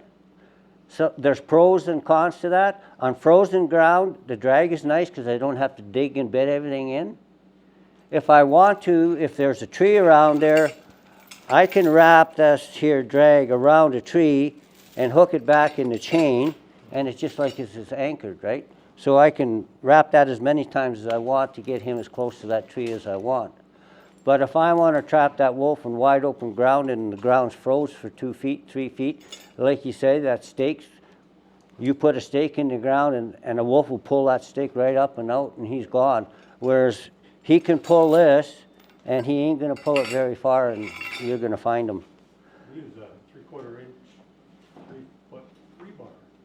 Is it not on the end of it? Yeah. Hold it on and pound it straight in. Yeah, And it's got a swivel on it. You go round and round and round. yeah, I haven't lost a wolf for that. Yeah, Yeah, and as yeah. long as your length is okay, yeah. your angles are gonna be good. And the swivel. And the swivel, yeah. Yeah, Straight down and down. yeah. But you always just wanna worry, it's cause you could get a jumper too sometimes. Okay. It's very unlikely, but if they're really jumpy and they're getting up over top, if you're single staked, it doesn't matter how good or how tight it was, you get a cold hot spell or a change in thickness of the metal or anything and it can slip. The double staking is good because there's no direction you can pull it where it's slipping up with the X double. Yeah. Right? But it's, I mean, if you're down deep and it's good solid, you got good swivels, you know, you don't have to Not stress on the it. top, so you Yeah. swirl around. Exactly. Frozen. Yeah, Exactly. yeah. You know, if Oh, I got a good tree root, I use an 8-inch spike root. Oh, yeah, spike will work in a tree root. Yeah. You're not gonna pull that spike Yeah. out. I can't. You know what else works good on a tree root? You get those there, like if you've got a drill with you, lots of guys who use a drill to make a hole for dirt hole sets. You take and you clamp one of those there big wood screws with an eye on it. You screw that into the root of the tree, screw a couple in there and they're gonna be there. Yeah. So think out of the box. When anybody tells you that there's only one way to trap and one way to do things, there isn't, right? And so the day is getting a little shorter there and we're past noon. Some of the things that I use quite a bit usually, I don't have all my gear here because Duncan said that he had some here and he was trying to help me so that I didn't have to pack so much stuff up. I slipped and hurt my back last week. So a shovel like this, lots of guys use these for dirt holes. I don't. The only thing I use this for is for getting my trap out of the ground if it's froze. You guys are going to see how I use wax paper to bed my traps and that. And so it's easy to take and pry in there and pop that job free with that wax paper because there'll be that little barrier, right? I usually have 2 or 3 different thicknesses of sifters because when I get in that really windy country where it can get 110 kilometers an hour, you want bigger material. If we had a little more time, I'd show you a few videos of that, of the dirt hole set that I'm making. So when I make a dirt hole set, I'll try to make it higher like that, and so at a V, so that when the wind comes, it hits it and it pushes the wind to the sides, and then it saves you from losing a lot of dirt on the pan of your trap. Downhill like that there in the wind, the wolf will pick up the scent a lot better of what you have at your dirt hole. And 90% of the time, if I have a dirt hole, we'll say I have a dirt hole near the coffee pot there, I'll have at least 1 or 2 trails where I'll have just a trap on the trail, and then another 50 yards down the trail, I'll have a P-post, right? And if I'm gonna really gang set in a spot where that I know that there is a rendezvous site, I like to make a dirt hole just out of sight of another dirt, whether one's up on top of a bank and one is down near the creek or whatever, just so they can't see each other. So when they get caught, they start going around, and sometimes the pups will forget, especially if one gets caught and it takes off with a drag and goes a little ways. The other one will forget and he'll snoop around and then he'll go and he'll find your dirt hole, right? We got 3, 4 traps. I like these here brooms better than those plastic ones. They seem to last a lot better. And you were asking, well, how do you tell whether your trap is froze down?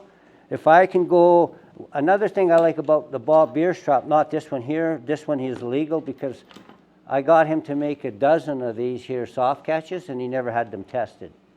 So it's good for in the classes and stuff. You can see how I got caught in that thing and I didn't lose my hand. But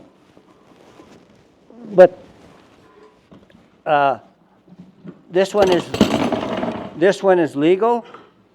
It's laminated offset, and I did that myself. You can see how I welded it up there so it's thicker, and the lamination is to give more surface area, because a 64th of an inch is what they wanted more on there. I can't believe that. But in order for it to pass, no bruising and no damage to the foot, it had to be offset and it had to be built up that 64th of an inch. And if you look at this trap, you'll see these 2 little knobs here that makes it the offset that's welded on them. When I've got this trap open, I can put my sifter right on those 2 knobs and I can sift the whole thing in, fill it full of dirt, and then I can just go like that and I'm up and I'm gone and I'm away.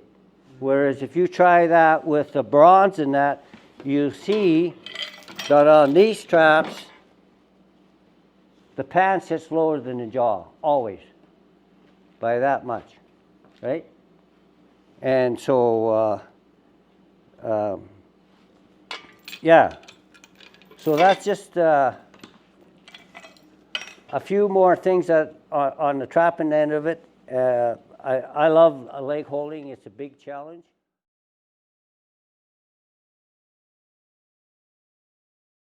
One time, so Ken will do a demo, then we can disperse for the snare set. Once that's done, you can come get some foothold gear, work around here, have a one-on-one with Ken or myself. Once we get past the snare stuff, if there's time, I can demo some of the stuff I like if it's different from Ken. So we'll try and show you as much as we can, but for sake of time, we'll kind of bounce a little back and forth like that. That makes sense, everybody, as far as the plan goes? Okay. I found that lots when I was using those bags you can get from the store. I seemed to work pretty good out in the prairies when I was catching coyotes and that. But out on my trap line when I was going for wolves, if I set my trap in the baggies, it seemed like everything would go through my cover and it would make like ice on top of it. So if it did go off, all the ice and stuff would shoot straight up. And sometimes you'd have pieces of ice in the corner or something. That's why now I just put wax paper on the inside of the jaw and underneath it. So that way when the jaw fires, there's absolutely nothing to interfere with that jaw from closing. So by that, those kind of plastic bags, you mean that real thin stuff that comes with the vegetables, eh? Thinner and cheaper the better. Yeah, not the bags that they Like not like something you'd want to actually use for garbage. That's like good material. You want the cheapest piece of crack bag on the planet. Yeah. Because it's just good. Yeah. But your way of doing it is you use the actual bag for Yeah, I use stuff. the bags. I haven't had that really big of an issue, but Yeah. like I really have the whole bag taut into one end where I'm doing it. I mean, you know, this is where you don't want to get caught up as like bag good, bag bad, or like just there's so many little things you're gonna do that are gonna dictate whether it's good for you or not. You know, you just gotta play around, figure out what's working, and then do it. Yeah. Yeah. But you really need to play around with this stuff because Practice makes perfect. it's a very personalized thing, right? And you gotta figure out what it is, like what's your little thing you're gonna do when you apply yourself. Yeah. Okay. What I'd like to do is we're gonna all set a snare. To do it, first you need to set the spring, your stinger spring of your snare. So before you bugger off, set your stinger spring. Demo how to do it around the tailgate. I don't have enough tools for everybody to have their own set, so do it here communally. Then you can take off with some number 9 wire. I've got some fresh number 9 as well as a bunch of used number 9. I don't like throwing it out right away. And realistically, you don't throw it out after one use in the bush anyway. So try and use some of the used stuff. If you need new or it's all buggered, it is what it is. Grab some 9 and go. I don't have pliers for everybody to ream them tight. So that's a granted point. Like I don't have 20 pairs of pliers. So you can just do them hand tight on a tree and you'll be fine. You want your 9 secured tight as a rule of thumb. For the purposes here, just as tight as you can, it's fine. It's something we can certainly overlook for the sake of tools. Just before you guys start doing that, you see that hill where the sun is shining on? I guarantee you, if you went over there, you get some freeze-dried dirt that you'd be able to make some sense. Oh, easily. Ken, will you in the snow, you'll bait or bed the trap in the dirt or the midden, and do you always cover it with snow if you're working in snow, or would you put dirt on top of I that? would put dirt on top. With snow all around? Yep. Oh, really? Yep. With the dirt showing exposed? No. Oh. It's not going to melt out then, that's a good thing. It's nothing about that. And they have no issue stepping on that. Oh. In fact, if you go try and have some cows in here and drop that pail of dirt in there and see how many cows will come over and scratch at that. Straight up laying on the ground.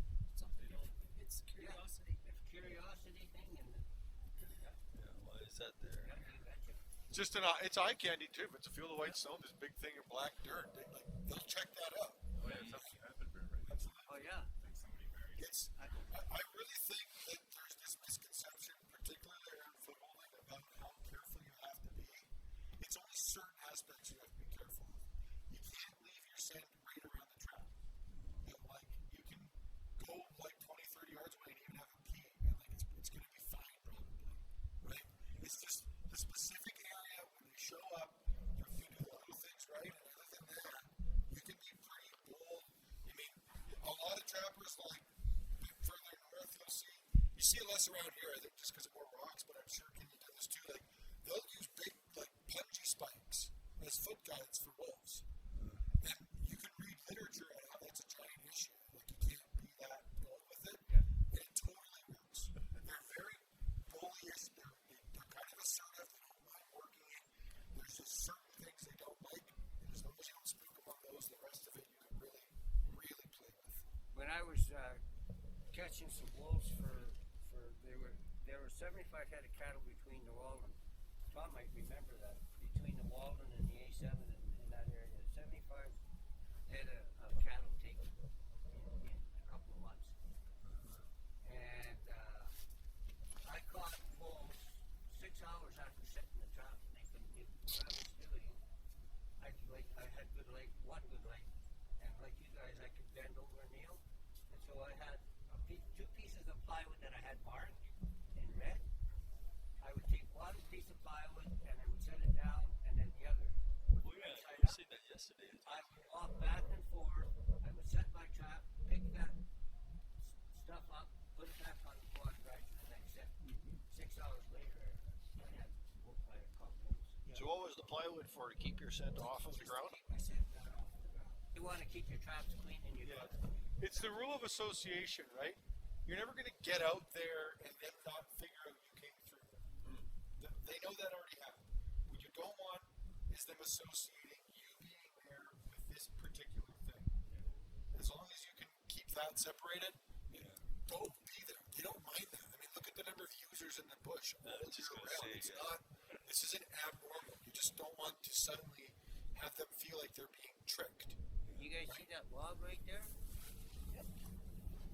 So, why anybody would do it, this guy come in with a pedal bike and he put up a wall tent, or not a wall tent, one of these little dome tent in an opening like this, right? He was there for 2 weeks and he killed a whitetail when he left. But he was going from here to a log about that size and that far away, and he was going to the bathroom over that log. 4 days after he left, the wolves came through and they went and they ate every bit of his feces up. Well, they ate his shit. And I do not know what he was eating in there. Obviously some kind of freeze-dried Must be, food because he never had a fire or anything. he must have been eating moldy pizza. If I would have known what that sucker was eating, I would have made it. You'd have bagged it up. Iron them. I think coyotes do that too. Yeah, I mean, that's just the way of it, right? So I shouldn't have built that outhouse on our trap line. Wear rubber gloves then, eh? I wear leather gloves. As long as they're not wet when I'm setting. Yeah. Doesn't matter if I'm wearing leather gloves, rubber gloves. It'll always be different. Cotton gloves, it'll always be different than what I'm using for my bait. That's all. Yeah. I take my gloves off before I bait. I like these leather ones because they kind of hold shape.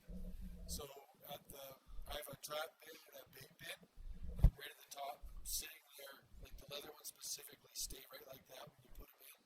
They're never like making their way down to the bottom. So you don't have to handle anything to like get at them ever. They're just right where you left them. Grab them, slip them on. One for bait, one for traps. You sifted a little bit of snow over that trap. It's dusty. It would freeze, and then the wind would blow your undercover away. That's Right? Yeah. Yeah. Just a tiny bit. Just a tiny little bit. Yeah. Actually, all it takes, you know, if you had one of those like garlic shakers, you know, Yeah. with the bigger holes in the salt shaker, you just went over it like this here a little bit. That's good. It'll freeze enough that it won't.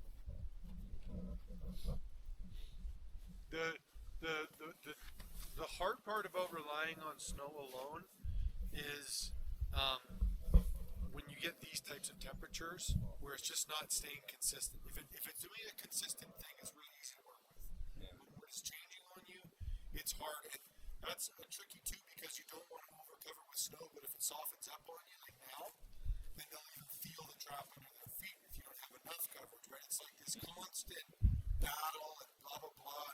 That's why people bring out all of this wax, sand, wax, because they're just tired of farting around with that, right? That's what Ken was saying. He would actually put back screw on. Absolutely. You cover it right up, and that way, if it melts out completely, it's a natural, just melted spot of dirt. There's nobody who sells wax dirt right off the bat, eh? It's such an hassle to make. Somebody should sell that stuff. I think Gordy does. Dropping boards, I'm pretty sure. It's really expensive to make. Yeah. You got a couple inches of snow on top of that. Are you gonna leave it, or are you gonna come back and raise it? I wouldn't touch it. Yeah, because that snow's You not get gonna a freeze couple on inches, top. I wouldn't touch. You get like 6 inches or something. Yeah. Yeah. Yeah, then, Yeah. because their feet are so big, They're gonna float. it's gonna float on top of that. A couple inches. Perfect, bro. The old school, sorry, Be perfect. Yeah. the old school like traditional way of doing it was to actually go in snowstorms, and if like you wanted it here, you have your trap and everything ready, and you just go plonk and walk away. And you want a total vertical entrance, just let that snow in, done. Yeah. One good windy snow and that's filled in perfect. So it's, it's just laid snow, not So just just before a snowstorm's coming in, then the guy I used to trap with up north is that so yeah, that's bringing all this gear for him was a joke. yeah. But no, because he's got such a distances to travel, if he can do that where he's just gonna set it if it's snowing, done. Set of gloves, or a little container with some bait or whatever in his traps, call it. I'll get some stuff out of the cow shed, like Absolutely. straw and whatever's out there. Absolutely. Big sack, and put that down, and that's an attractant. It's, Yep. it's lighter than dirt. Oh, yeah. You can carry 3 times as much. I use cow sheds and horse shit lots. Yeah, a little bit of straw mixed in. Oh, absolutely. The only time I wouldn't do that, and it's the same versely with like using spruces, like make sure that they're expecting that smell in the area. Like I wouldn't go way up high level or start using cow shit. And I versely wouldn't try to do like spruce packets and everything if I'm going to be down in like the prairie. Try and match it with the area, and that's it. You got it. We should get to some snaring here. Okay.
support.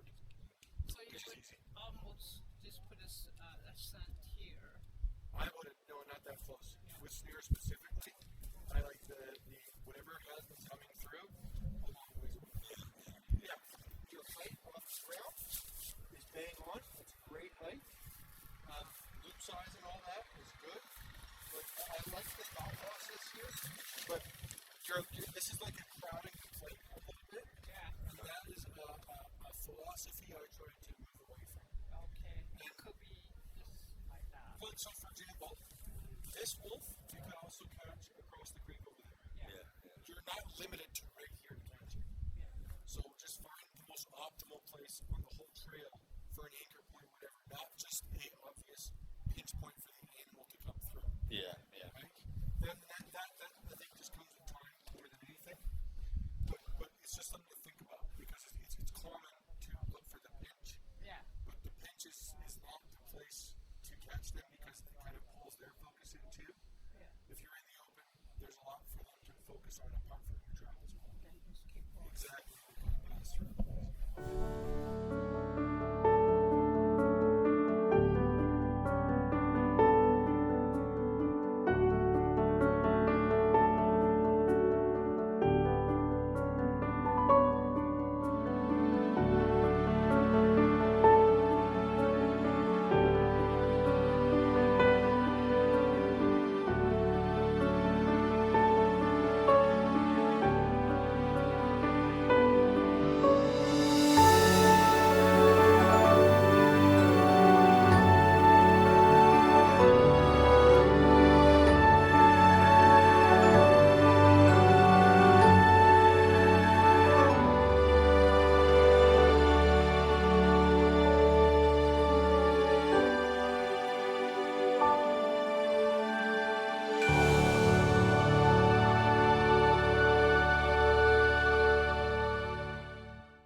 Did you like this video? If you did, I think you're gonna like this one right over here. So check it out. And I appreciate your subscribing if you haven't done so already. Remember to do that while you're watching this next video. Click like, it all helps us out for this channel. Catch you next time.